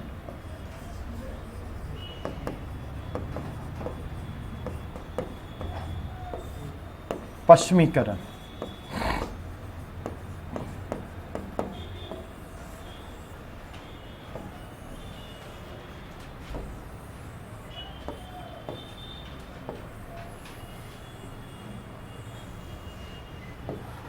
ये क्या है? ये कॉलोनियल पैराडॉक्स है।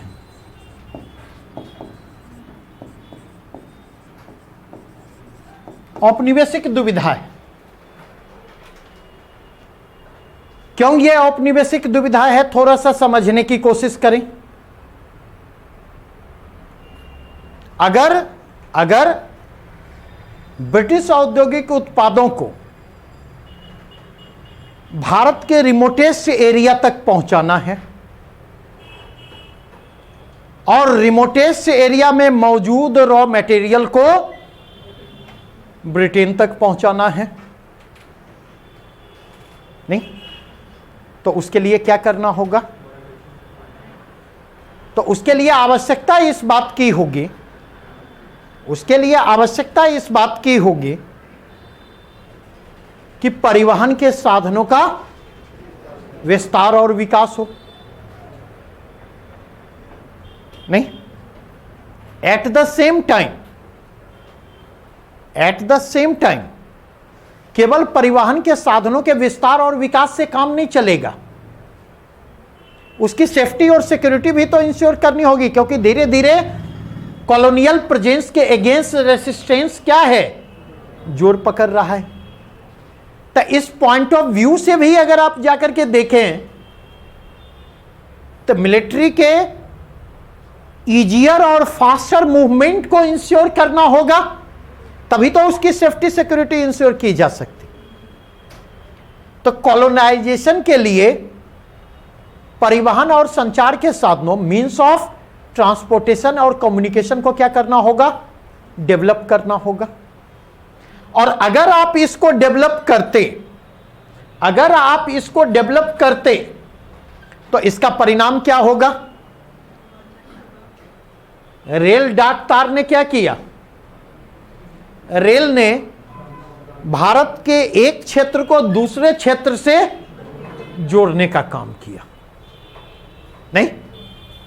जहां पर ब्रिटिश इंपीरियलिज्म के विस्तार ने भारत को एडमिनिस्ट्रेटिव दृष्टि से यूनिफाई करने का काम किया, प्रशासनिक दृष्टि से जोड़ने का काम किया, वहीं पर रेल डाक तार जैसी सुविधाओं ने क्या किया? भारत को भौगोलिक दृष्टि से एक दूसरे के करीब लाने का काम किया, भौगोलिक दूरियों को कम किया। और जब भौगोलिक दूरियां कम हुई तो एक रीजन के लोग दूसरे रीजन के लोगों के संपर्क में आए, और जब वे एक दूसरे के संपर्क में आते हैं तो वो क्या पाते?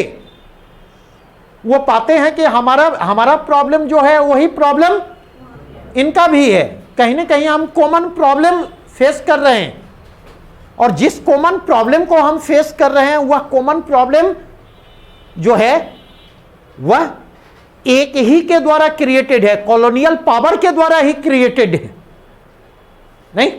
तो ये क्या करेगा? एक इमोशनल अटैचमेंट को डेवलप करने का काम करेगा। बातें स्पष्ट हुई? अब तीसरी चीज अब ईसाई मिशनरी की एक्टिविटी बढ़ती है। ईसाई मिशनरी की बढ़ती हुई एक्टिविटी का मोटिव क्या था? एक लाइन में कहूं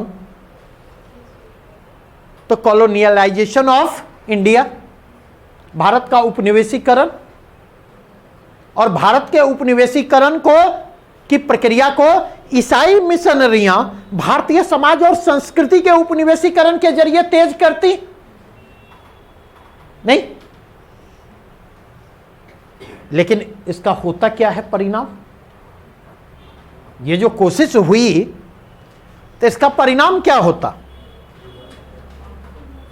अगेन एक और बिंदु देख लें फिर मैं आऊंगा। वेस्टर्न एजुकेशन को इंट्रोड्यूस किया जाता, क्योंकि इतने लार्जर एडमिनिस्ट्रेशन के लिए जितने हैवी वॉल्यूम में ह्यूमन रिसोर्सेज की जरूरत थी उसको ब्रिटेन से सप्लाई नहीं किया जा सकता था। तो अगर इस पॉइंट ऑफ व्यू से देखें तो जिस ह्यूमन रिसोर्सेज की जरूरत थी उस ह्यूमन रिसोर्सेज को वेस्टर्न एजुकेशन के इंट्रोडक्शन के जरिए यहां पर क्रिएट करने का प्रयास किया गया। तो इस क्रम में देखें,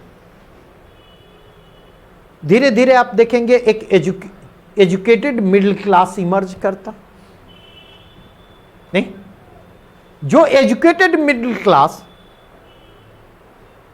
western education, western ideas, western culture, western thought के कांटेक्ट में आता है,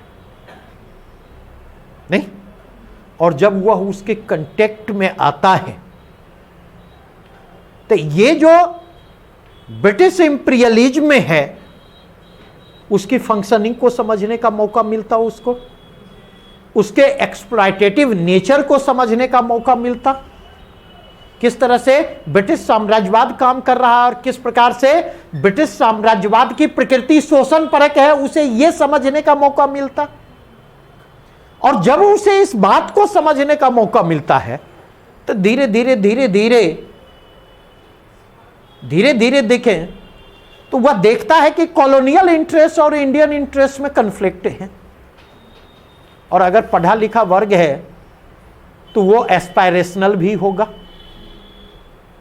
वो पकोड़े की दुकान खोलेगा, फेसबुक पर चाहे पकोड़े की दुकान को जितना सपोर्ट कर दे, नहीं, अब तो देखें कोरोना ने ऐसा कर दिया, पकोड़ा क्या कचरी भी मिलना बंद हो गया। नहीं तो कोरोना के पहले देखे पटना की सड़कें इतनी गुलजार हुआ करती थी देसी प्रोडक्ट से, नहीं, और इसमें सबसे घाटे में मैं रहा हूं क्योंकि थोड़ा सा मैं चटोर आदमी हूं खाने पीने के मामले में। नहीं, उसी चिंता में देखें वजन भी घट गया है आने के बाद। तो अगर आप देखें तो अब ब्रिटेन की दुविधा यह होती कि जिस मीन्स को कॉलोनियलाइजेशन के लिए इंट्रोड्यूस किया जाना है वे मीन्स जो है मॉडर्नाइजेशन का आधार तैयार कर रहे, नहीं, और जब मॉडर्नाइजेशन का आधार तैयार कर रहे हैं तो वो कॉलोनियल इंटरेस्ट के लिए कहीं ना कहीं प्रॉब्लमेटिक हो रहे हैं। तो यहीं पर न दुविधा होती है कि बढ़े या ना बढ़े। नहीं, आप अगर देखें बुड्ढे ने सबसे अधिक इसी दुविधा का फायदा उठाया, अहिंसात्मक सत्याग्रह को ऐड करके, अब बुढ़ा ही कहिए, अब बापू मत कहिए, अब बापू मत कहिए, अब बुढ़ा सही, समझे। आज फिर हम लोगों ने एक कदम आगे बढ़ा लिया है, सरदार पटेल स्टेडियम का नाम बदल करके, समझे, समझे क्या आ रहा है। और उतना ही नहीं आ रहा है, एक इंड रिलायंस इंड है और दूसरा इंड जो है अडानी इंड है।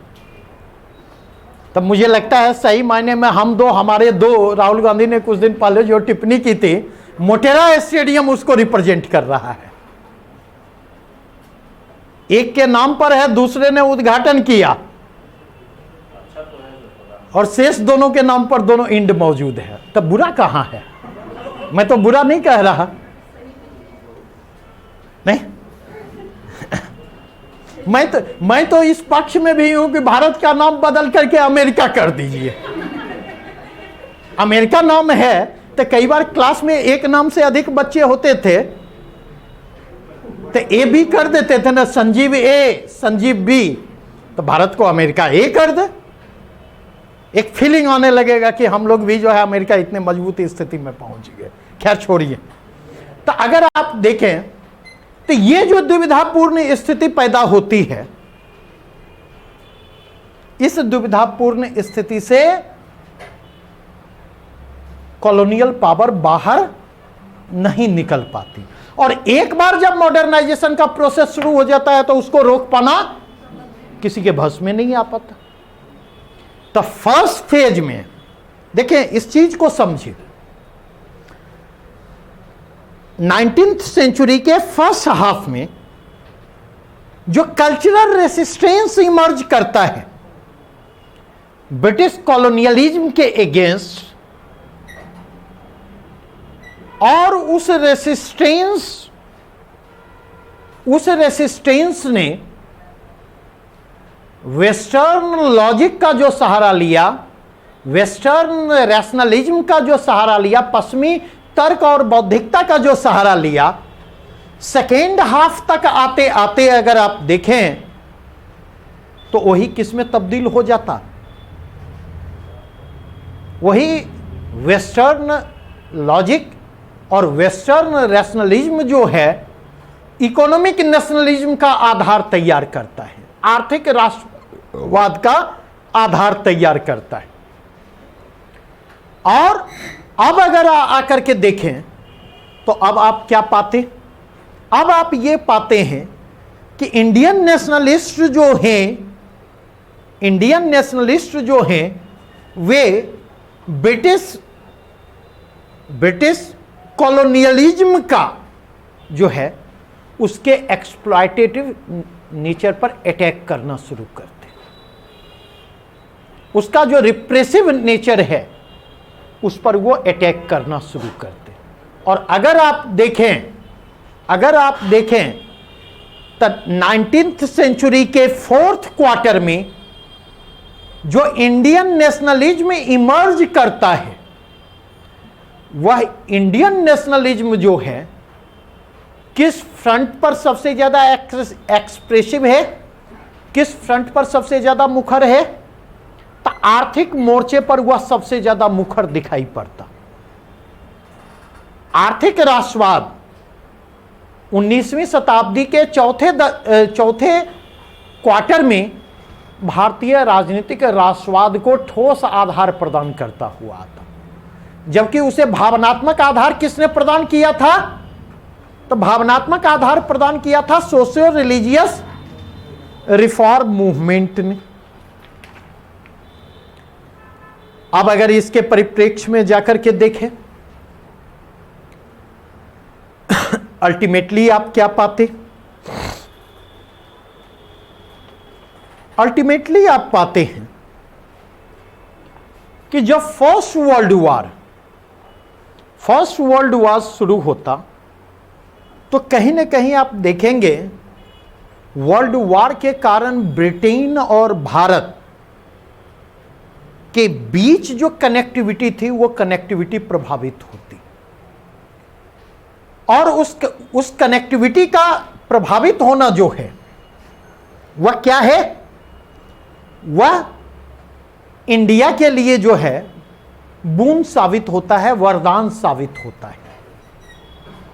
क्योंकि जहां वर्ल्ड वॉर के कारण जरूरतें, औपनिवेशिक जरूरतें बढ़ जाती हैं, मजबूरन क्या होता? उन जरूरतों को पूरा करने के लिए आप देखेंगे 1914 से 1918 के दौरान जो है इंडस्ट्रियलाइजेशन के प्रोसेस की दिशा में पहल करनी पड़ती। वर्ल्ड वॉर के समाप्त होने के बाद इंडस्ट्रियलाइजेशन के उस प्रोसेस को रोकने की कोशिश होती, लेकिन तब तक आप देखेंगे कि छोटा सा ही सही, एक स्मॉलर ग्रुप ही सही, इंडियन इंडस्ट्रियलिस्ट, इंडियन कैपिटलिस्ट का एक छोटा ग्रुप इमर्ज करता है। और अब वह छोटा ग्रुप क्या करता है? ब्रिटिश कॉलोनियल पावर को बार्गेन करना शुरू करता है। क्योंकि इस दौर तक आते आते देखें नेशनल मूवमेंट जो है वह मास मूवमेंट में तब्दील होता है गांधी के नेतृत्व में, गांधी की लीडरशिप में। और नेशनल मूवमेंट जब मास मूवमेंट में तब्दील होता है तो आप देखेंगे जो प्रेशर क्रिएट होता हुआ आता, तो अब आप देखेंगे जो newly emerged Indian industrial class है वह एक और नेशनलिस्ट लीडरशिप से भी अपने कॉन्टैक्ट को बनाए हुए है, दूसरी ओर वह कॉलोनियल पावर से भी अपने कॉन्टैक्ट को बनाए हुए है। और इस कॉन्टैक्ट का इस्तेमाल क्या कर रहे हैं? इस कॉन्टैक्ट का इस्तेमाल उसके द्वारा अपने इंटरेस्ट को प्रोटेक्ट करने, अपने इंटरेस्ट को प्रमोट करने, अपने इंटरेस्ट को प्रिजर्व करने के लिए किया जाता। जब कॉलोनियल पावर पर दबाव बनाना होता, जब टैक्स कंसेशंस हासिल करने होते, तो वह राष्ट्रीय आंदोलन की तरफ पलड़ा झुका देता। और जब वह कंसेशंस मिल जाता है तो वह क्या करता? राष्ट्रीय आंदोलन पर, नेतृत्व पर दबाव बनाता हुआ आता कि वे आंदोलन की गति को क्या करें, आंदोलन को, पेस को क्या करें, स्लो डाउन करने की कोशिश करें। तो ये वे पर्सपेक्टिव हैं जिस पर्सपेक्टिव में मतलब ब्रिटिश कॉलोनियलिज्म को देखा जाना चाहिए। कॉलोनियल इंटरेस्ट जो है स्टैटिक न रह करके डायनामिक होता है, और किस प्रकार कॉलोनियल इंटरेस्ट बदल रहा है। Colonial interest, British colonial interest अगर बदल रहा है तो उसमें 3 फैक्टर अहम रोल प्ले कर रहे। नंबर 1, ब्रिटेन में जो सोशियो इकोनॉमिक ट्रांसफॉर्मेशन का प्रोसेस चल रहा है, और उस सोशियो इकोनॉमिक ट्रांसफॉर्मेशन के साथ कॉलोनियल रिक्वायरमेंट जो बदलती हुई दिखाई पड़ रही। सामाजिक आर्थिक रूपांतरण की जो प्रक्रिया ब्रिटेन में चल रही है, उसके कारण औपनिवेशिक जरूरतें जो बदल रही हैं। दूसरा, वैश्विक स्तर पर जो बदलाव आ रहे हैं, और उन बदलावों से ब्रिटिश एम्पायर जिस तरह से प्रभावित हो रहा।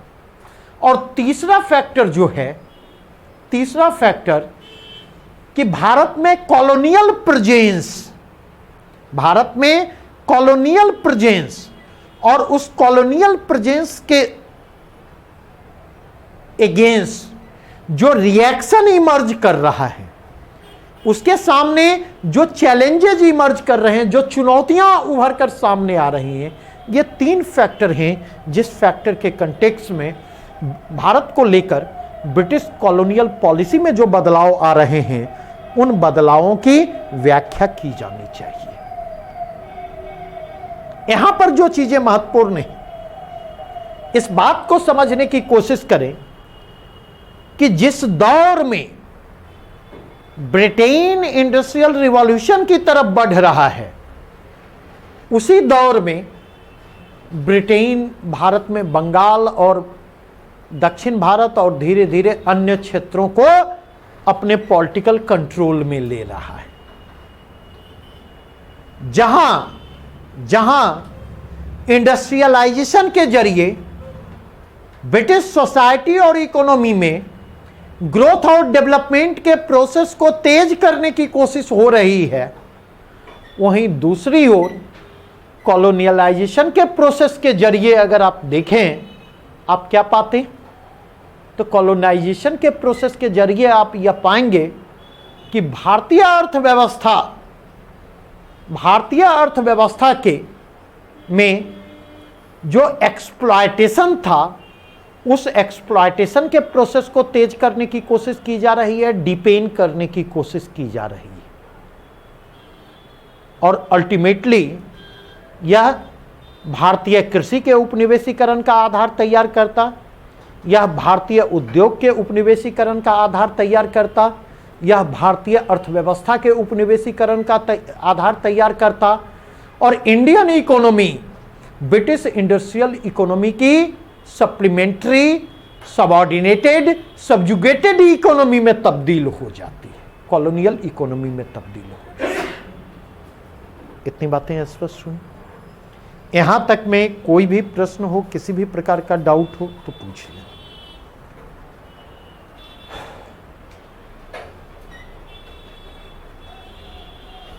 क्योंकि अब तक 2 चीजों की हमने चर्चा की।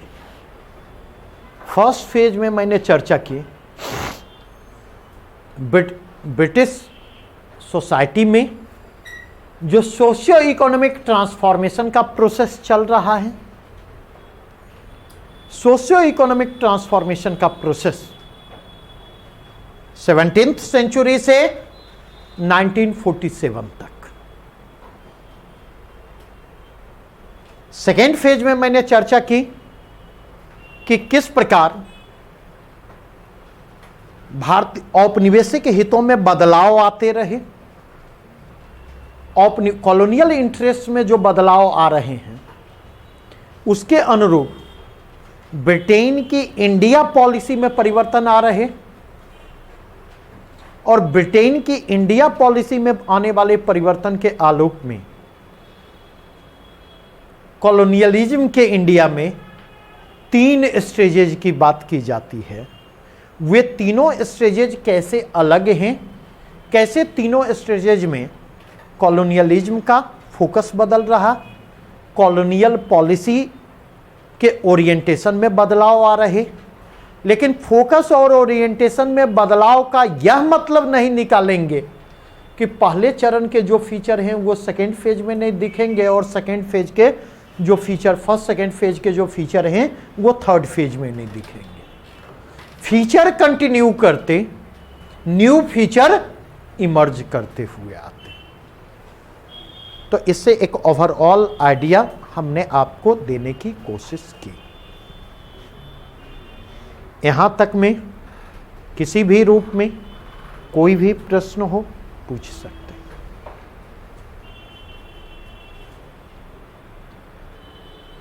क्या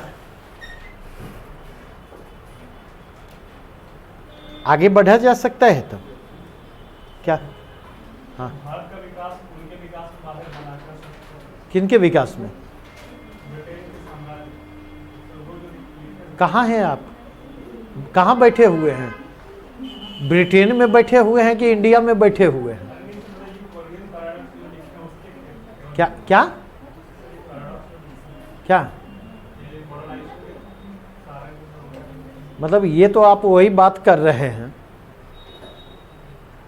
ये जस्ट उल्टी बात कर रहे हैं और रूट कॉज को भूल जा रहे हैं और छिप पकड़ ले रहे हैं।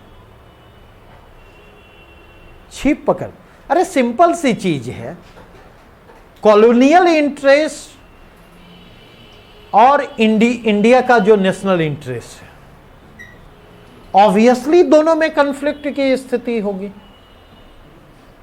हमेशा कन्फ्लिक्ट की स्थिति होगी। हमारा इंटरेस्ट, चीन का इंटरेस्ट कुछ बिंदुओं पर मिल सकता है, लेकिन हर बिंदु पर मिल सकता है क्या? नहीं मिल सकता। हमारा इंटरेस्ट, अमेरिका का इंटरेस्ट कुछ बिंदुओं पर मिल सकता है, लेकिन हर बिंदु पर मिल सकता क्या? कई बिंदु ऐसे हैं जहां पर हम चीन के साथ खड़े हैं, चीन के साथ हमारा इंटरेस्ट मिलता है नहीं।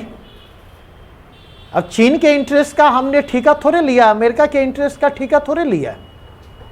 हर देश अपने बारे में सोचता है नहीं। तो एज एन इंडियन सिटीजन हमें यह देखना था कि हमारे इंटरेस्ट में क्या है, और हम देख रहे हैं कि हमारे इंटरेस्ट की कीमत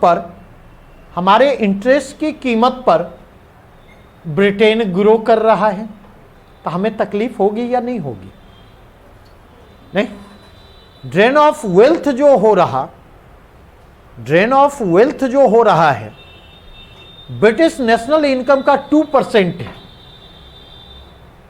और यह आंकड़ा अगर सर्च किया जाए कि इंडस्ट्रियलाइजेशन के प्रोसेस में ब्रिटिश नेशनल इनकम का कितना % इन्वेस्ट किया गया, अगर वह आंकड़ा लें तब आपको इस 2% की अहमियत समझ में आएगी।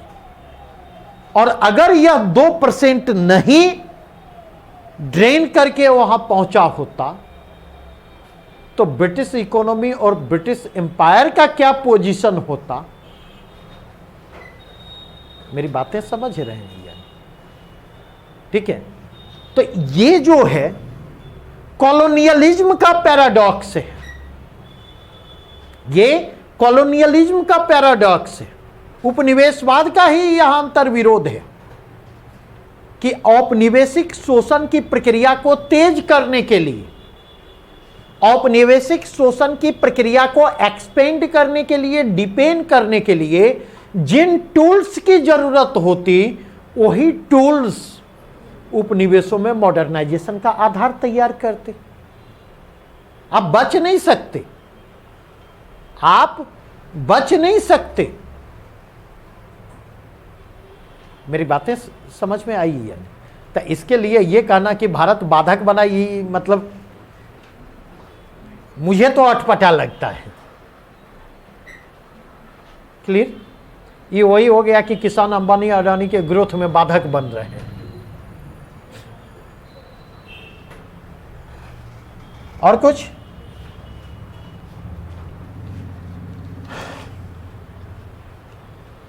अब गौर करें,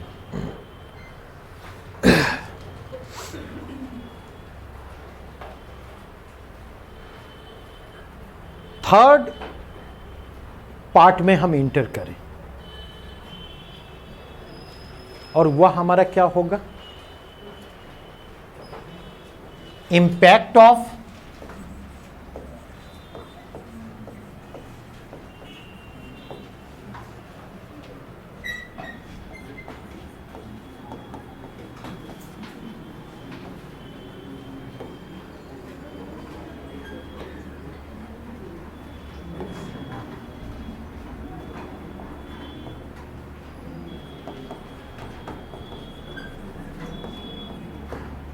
ब्रिटिश कॉलोनियलिज्म इन इंडिया।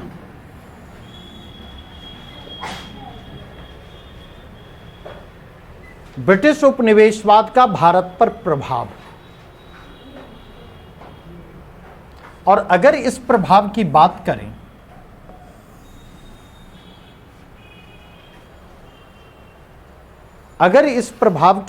करें तो किस कंटेक्स्ट में प्रभाव की बात करें? एक आर्थिक संदर्भ होगा, इकोनॉमिक कंटेक्स्ट होगा। दूसरा कंटेक्स्ट क्या होगा?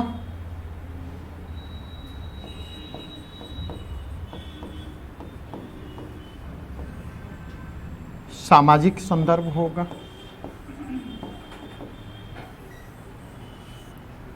तीसरा संदर्भ क्या होगा? सांस्कृतिक संदर्भ होगा। और चौथा संदर्भ क्या होगा?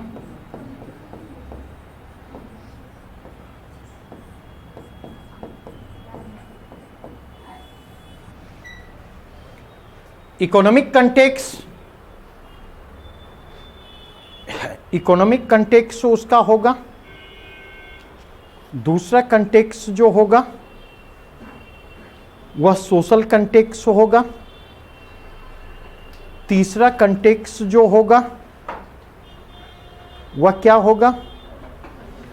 तो कल्चरल कंटेक्स्ट होगा। और चौथा context political context. Economic context में देखें,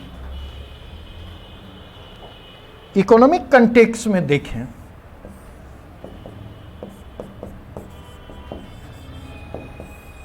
एग्रीकल्चर, इंडस्ट्री। और एक बात ध्यान रखेंगे कि जब इम्पैक्ट की हम चर्चा करते हैं ना, तो इम्पैक्ट की चर्चा हम केवल निगेटिवली करते हैं अक्सर। क्या कॉलोनियलिज्म का इम्पैक्ट निगेटिव ही रहा या पॉजिटिव भी रहा? पॉजिटिव भी रहा। लेकिन पॉजिटिव रहा इसका यह मतलब नहीं कि पॉजिटिव को हाईलाइट कर दे और निगेटिव को नहीं।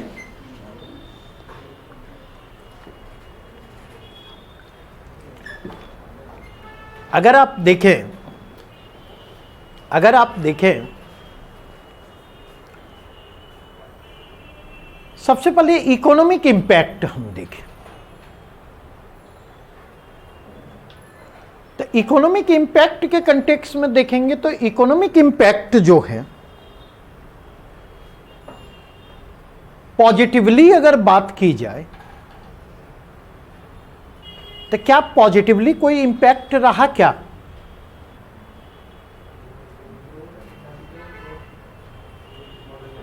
दो तीन कंटेक्स्ट में पॉजिटिव इंपैक्ट की हम बात करें। पहला कंटेक्स्ट जो है वह यह कि rest of the world economy के साथ इंटरेक्शन का जो है एक आधार तैयार हुआ। ऐसा नहीं कि पहले इंटरेक्शन नहीं था, लेकिन यहां पर कंपैरेटिवली बेटर इंटरैक्शन की बात कर रहा हूं।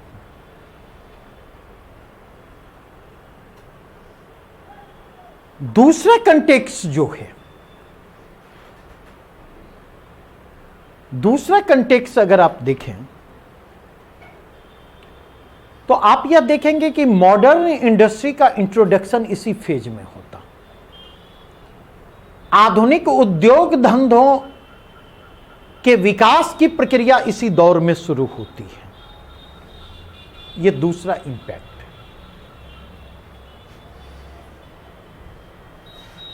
तीसरा इंपैक्ट अगर देखें तो भारतीय अर्थव्यवस्था में पूंजीवाद की संभावनाओं को इस दौर में बल मिला। मतलब आप कह सकते हैं कि इंडियन इकोनॉमी में जो कैपिटलिज्म के लिए पोटेंशियल था, इंडियन इकोनॉमी में कैपिटलिज्म के लिए जो पोटेंशियल था, उस पोटेंशियल का आप क्या पाते? तो इंडियन इकोनॉमी में कैपिटलिज्म के लिए जो पोटेंशियल था, उस पोटेंशियल का आप इस फेज में उस पोटेंशियल को डेवलप होते देखते हैं।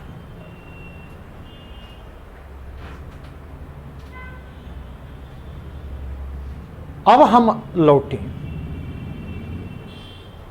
एक और impact,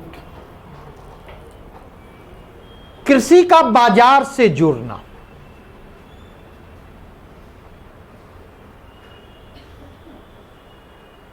connectivity of agriculture with the market. ठीक है, और ये मैं एक लार्जर पर्सपेक्टिव में बात कर रहा हूं।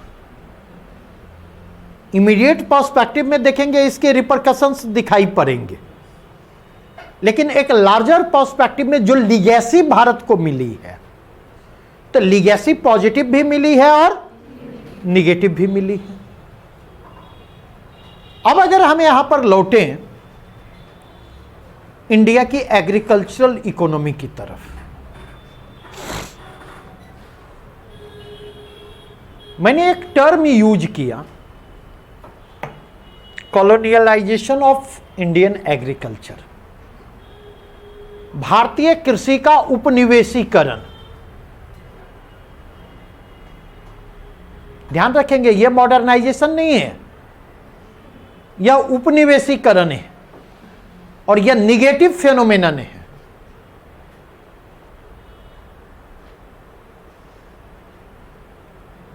इस उपनिवेशीकरण के दो टूल्स थे। एक टूल्स जो है लैंड रेवेन्यू सिस्टम होता, एक टूल्स जो है लैंड रेवेन्यू सिस्टम होता,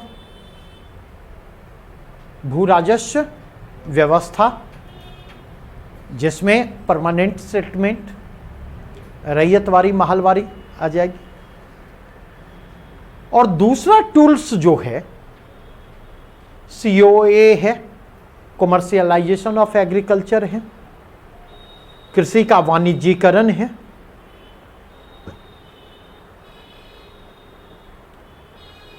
अब अगर इसके पर्सपेक्टिव में देखें और थोड़ा सा फिनोमेनन को समझने की कोशिश करेंगे, आज के दौर को समझना भी आपके लिए आसान है।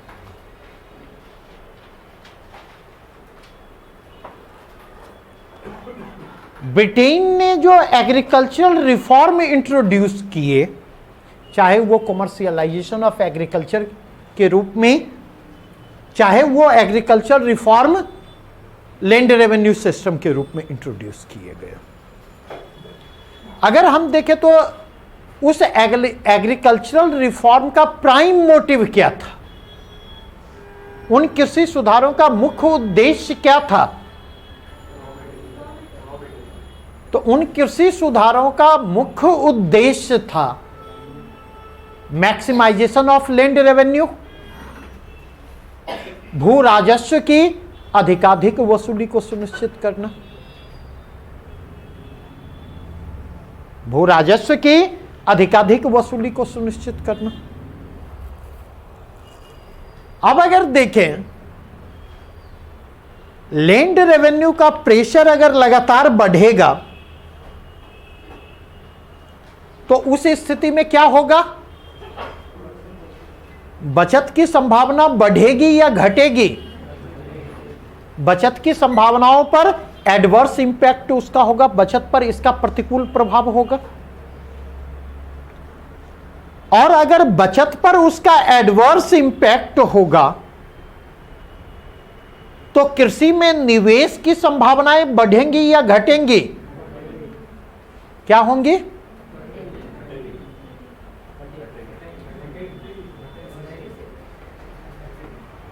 निवेश कब कीजिएगा?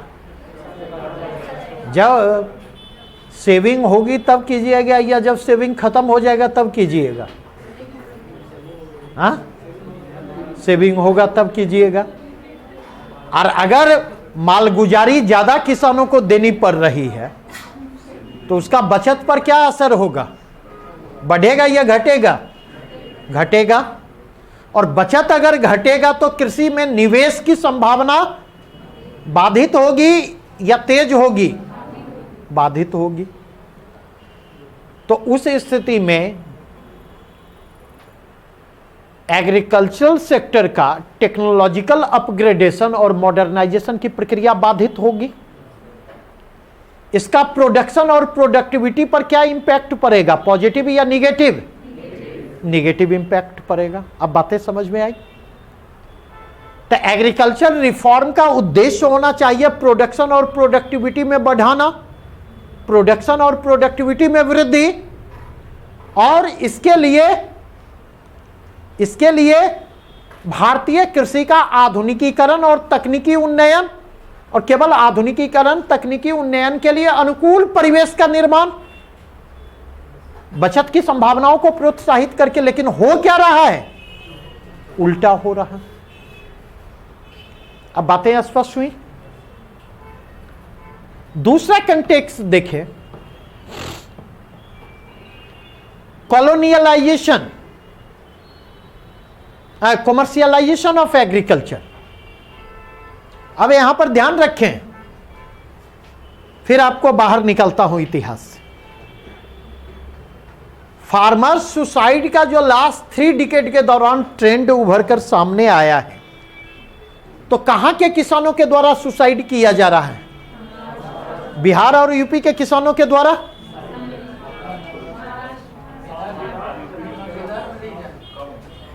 हाँ? कृषि कहां का विकसित है? बिहार यूपी का या तमिलनाडु का, आंध्र प्रदेश का, कर्नाटका का, महाराष्ट्र का, गुजरात का? कहां का ज्यादा विकसित है? नहीं? और इधर पंजाब, हरियाणा और वेस्टर्न यूपी। तो आत्महत्या कहां के किसानों को करनी चाहिए?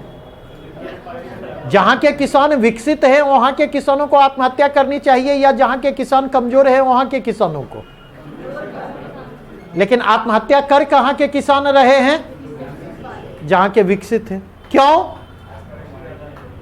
क्यों? भगवान ने मुंह इसलिए नहीं दिया कि कुछ बोल दे, समझे विकास जी?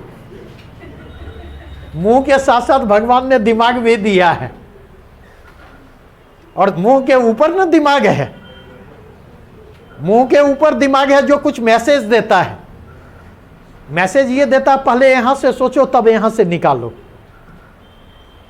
नहीं तो बेसिकली अगर आप देखें, अब रीजन समझें, बेसिकली अगर आप देखें कि कॉमर्शियलाइजेशन ऑफ एग्रीकल्चर जो है फार्मिंग कॉस्ट को बढ़ाता है, एग्रीकल्चरल कॉस्ट को बढ़ाता है।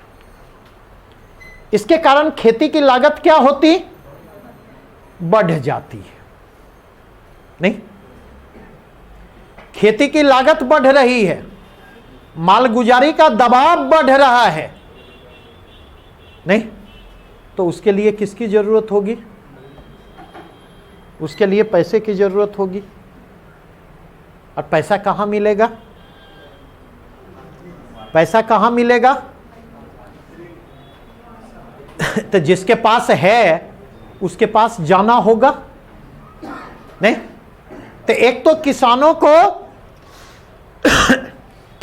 को सामंतों और जमींदारों के हवाले कर दिया गया, क्योंकि जमीन का मालिकाना हक उन्हीं जमींदारों के पक्ष में होता। दूसरी ओर जो है किसान की जो नगदी की जरूरतें थी वो उन जरूरतों को खुद पूरा कर पाने की स्थिति में नहीं थे, तो उसके लिए उन्हें कर्ज लेना पड़ा नहीं। और इसके कारण आप देखेंगे एक नया क्लास इमर्ज करता है, महाजनों का, सेठ का, साहूकार का। महाजनी कल्चर इमर्ज करती है कॉलोनियल इंडिया में। और ये जो महाजनी कल्चर कॉलोनियल इंडिया में इमर्ज करती है, ये एक तरह से कह लें रूरल एडिशन ऑफ कैपिटलिज्म है। महाजनी सभ्यता, महाजनी संस्कृति क्या है? पूंजीवाद का ग्रामीण संस्करण है। ये लोग जो महाजन हैं, ये झूठे के ही लोग इतना हल्ला कर रहा है कॉन्ट्रैक्ट फार्मिंग नहीं। आज अचानक से जो इंटरमीडियरीज थे वो क्रिमिनल्स हो गए। 2012 तक यही इंटरमीडियरीज एटीएम का काम करते थे, any time money for farmers. तो अगर आप यहां पर गौर करें तो इनका काम है, जो महाजन वर्ग इमर्ज करता है उनका काम है कि जरूरत पर पैसा देना, मनमाने तरीके से इंटरेस्ट की वसूली, इंटरेस्ट पर इंटरेस्ट की वसूली नहीं, कंपाउंड इंटरेस्ट। दूसरा इनका क्या काम है? जैसे क्रॉप्स तैयार होता, गर्दन पर सवार हो जाएंगे, अब बेचो हमारा 2 बकाया नहीं, और यही खरीदने के लिए भी तैयार होते। तो जब फसल तैयार होने का समय आता तो कीमत क्या की जाती है? डाउन कर दिया जाता नहीं। और जितना किसानों के यहां से ये लोग 4 किलो तौल करके लाते हैं, उतना वो 4 किलो को आपको 5 किलो बना करके बेचा जाता है। आज भी ये चीजें सिस्टम काम कर रही है, आज भी ये सिस्टम काम कर रहा है। और अगर आपको समझना हो तो अगर आपके इलाके में, जैसे बिहार में सुधा का अच्छा नेटवर्क है ना, सुधा का अच्छा नेटवर्क है। आज भी अगर आप जाकर के देखें तो सुधा जो सेंटर होते हैं, मिल्क कलेक्शन सेंटर जो होते, वहां पर अगर आप जाकर के देखें तो वो आपसे किलो में लेते हैं और सुधा को लीटर में देते हैं। और दोनों के बीच अंतर कितने का होता है? 90 ग्राम का। ये 90 ग्राम किसका हो जाता? सेंटर वाले का हो जाता। किसानों का मारा जाता है और सेंटर वाले का हो जाता। ये देखने की चीज है। और इतना ही नहीं, आप अगर देखें हर किसान से 200 ml के आसपास सैंपल के लिए लिया जाता फैट टेस्ट करने के नाम पर। कितना? श्योर हैं? चलिए 85 मान लेता हूं आपकी बात। एक सेंटर पर कितने किसान आते हैं?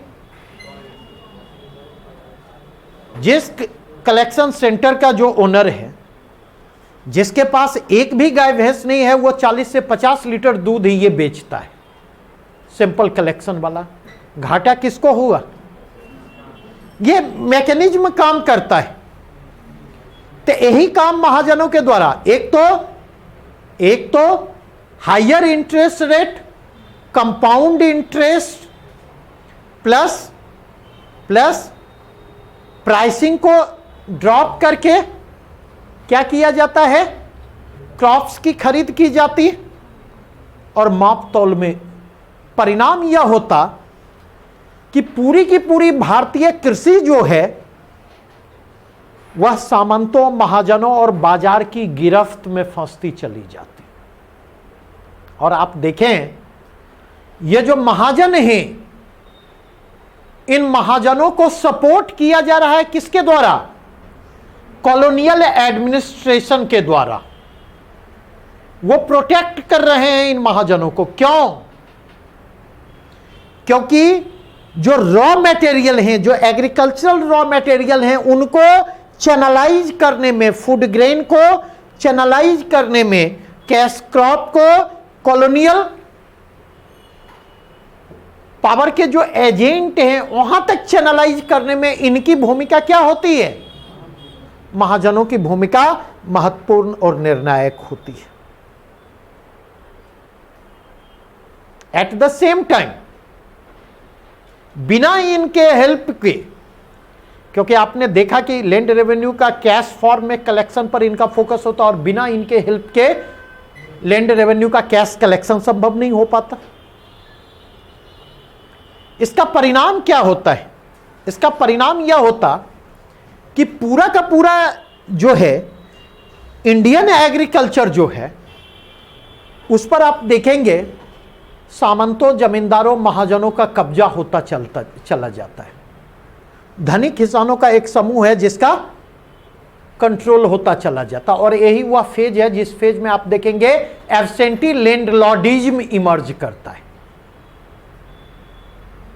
खेती कोई और करता है, खेती कोई और करता है, लेकिन लैंड का ओनर कोई और है।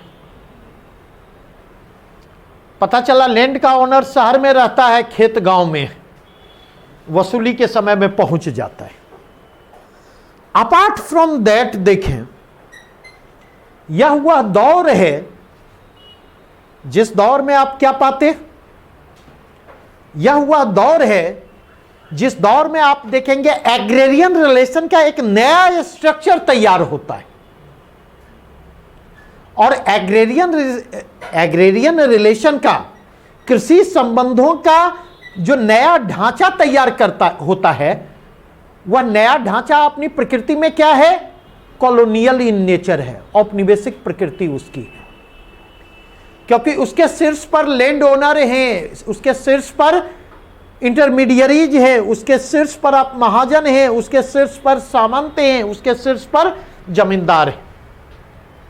और उस पिरामिड के लोअर लेवल पर अगर आप देखें तो वहां पर किसान आपको मौजूद मिलेंगे, वहां पर आपको रेंटर्स मौजूद मिलेंगे जो बटाई पर खेती करते आते। वहां पर अगर आप देखें तो एग्रेरियन लेबर मिलेंगे, खेतीहर मजदूर मिलेंगे। इन सब का परिणाम क्या होता? इसका परिणाम यह होता है कि इंडियन एग्रीकल्चर का ग्रोथ जो है वह कहीं न कहीं बाधित होता चला जाता, क्योंकि ना तो बचत है इन्वेस्टमेंट के लिए और ना वो उस इन्वेस्टमेंट को लेकर इंथुजियास्टिक ही हैं। निवेश को, ना तो निवेश के लिए बचत है और ना निवेश को लेकर के उनके पास आपको उत्साह दिखाई पड़ेगा। क्योंकि चाहे जमींदार हो, चाहे कॉलोनियल एडमिनिस्ट्रेशन हो, दोनों की रुचि है लैंड रेवेन्यू के मैक्सिमाइजेशन में। लीगल इलीगल हर तरह के कलेक्शन किसानों से किए जा रहे हैं। और अल्टीमेटली अगर आप जाकर के देखें तो एक आंकड़ा यह बतलाता, 19th सेंचुरी का कोई आंकड़ा नहीं है सिवाय इस चीज के कि आप अगर देखें पॉवर्टी बढ़ती चली जाती, हंगर बढ़ता चला जाता, फेमिन बढ़ता चला जाता। लेकिन 20th सेंचुरी का जो डाटा उपलब्ध है वह डाटा यह बतलाता है कि 1901 से 1990 के दौरान, मतलब मोटा मोटी 20th सेंचुरी का फर्स्ट 2 डिकेड जो है, फर्स्ट 2 डिकेड के दौरान आप देखेंगे एग्रीकल्चरल प्रोडक्शन में 14% की गिरावट दिखाई पड़ती है। 14% का निगेटिव ग्रोथ दिखाई पड़ता।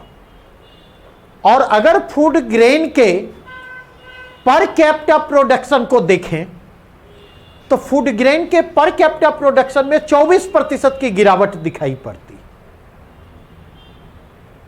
तो ये जो सिचुएशन है, यह जो सिचुएशन इमर्ज करता है, आप अगर देखें तो इन रियल सेंस आप देखेंगे, हमने अपनी एग्रीकल्चरल इकोनॉमी को, हमारी जो agricultural economy colonial phase rule के दौरान ध्वस्त तो होती है, कोलैप्स करती है, हमने उस एग्रीकल्चरल इकोनॉमी को जो है रिवाइव करने का प्रयास ही नहीं किया।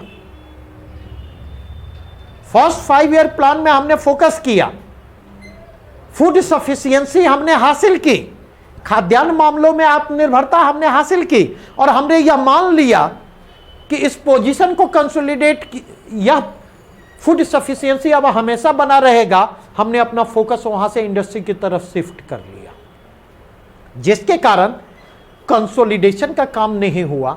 और कंसोलिडेशन का काम जब नहीं होता है तो उसकी जो एक कीमत होती, जबकि आवश्यकता थी फूड सफिशिएंसी को हासिल करने के बाद एग्रीकल्चर सेक्टर की प्राइमेसी को बनाए रखा जाता और पोजीशन को, एग्रीकल्चरल ग्रोथ को कंसोलिडेट करने का प्रयास किया जाता। अगर ये प्रयास होते तो चीन की तरह हमारे यहां भी एग्रीकल्चरल सरप्लस की संभावना हो सकती थी, जिस सरप्लस का इस्तेमाल इंडस्ट्रियलाइजेशन के लिए किया जा सकता था। तो वहां जो इम्बैलेंसेज क्रिएट हुआ, तब से लेकर के अब तक हम लोग उसी इम्बैलेंसेज में हिलते डुलते बढ़ रहे हैं। तो ये जो कंटेक्स्ट था, वह कंटेक्स्ट किसका था कि इसने इकोनॉमिक इंपैक्ट में स्पेशली कॉलोनियलिज्म ने, ब्रिटिश कॉलोनियलिज्म ने किस प्रकार से इसको प्रभावित किया, एग्रीकल्चरल सेक्टर को प्रभावित किया है।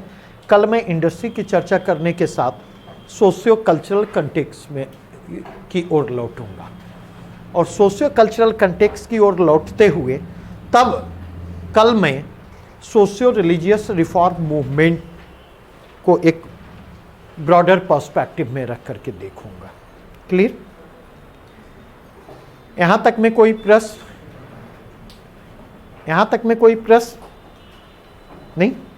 तो एक बार जो चैप्टर एनसीईआरटी का बतला दिया है, देखें, हर जो कुछ आप पढ़ रहे, हर चीज को डायरेक्ट प्रश्नों में मत देखें। अब आप गौर करेंगे, एक चीज समझने की कोशिश कीजिए, कॉलोनियलाइजेशन ऑफ इंडियन एग्रीकल्चर, इसको जिस 3 कंटेक्स्ट में हमने देखा, एक लैंड रेवेन्यू सिस्टम के कंटेक्स्ट में जिसने किसको जन्म दिया, सामंतों और जमींदारों के पोजीशन को स्ट्रेंथन करने का काम किया। दूसरा कॉमर्शियलाइजेशन ऑफ एग्रीकल्चर का कंटेक्स्ट जिसने लैंड रेवेन्यू सिस्टम के साथ मिलकर के महाजन क्लास को जन्म दिया और उसके पोजीशन को स्ट्रेंथन किया।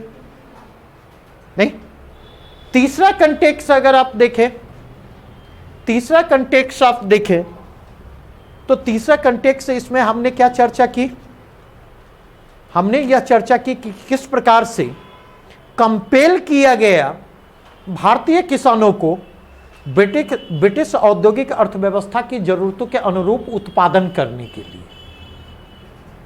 नहीं, और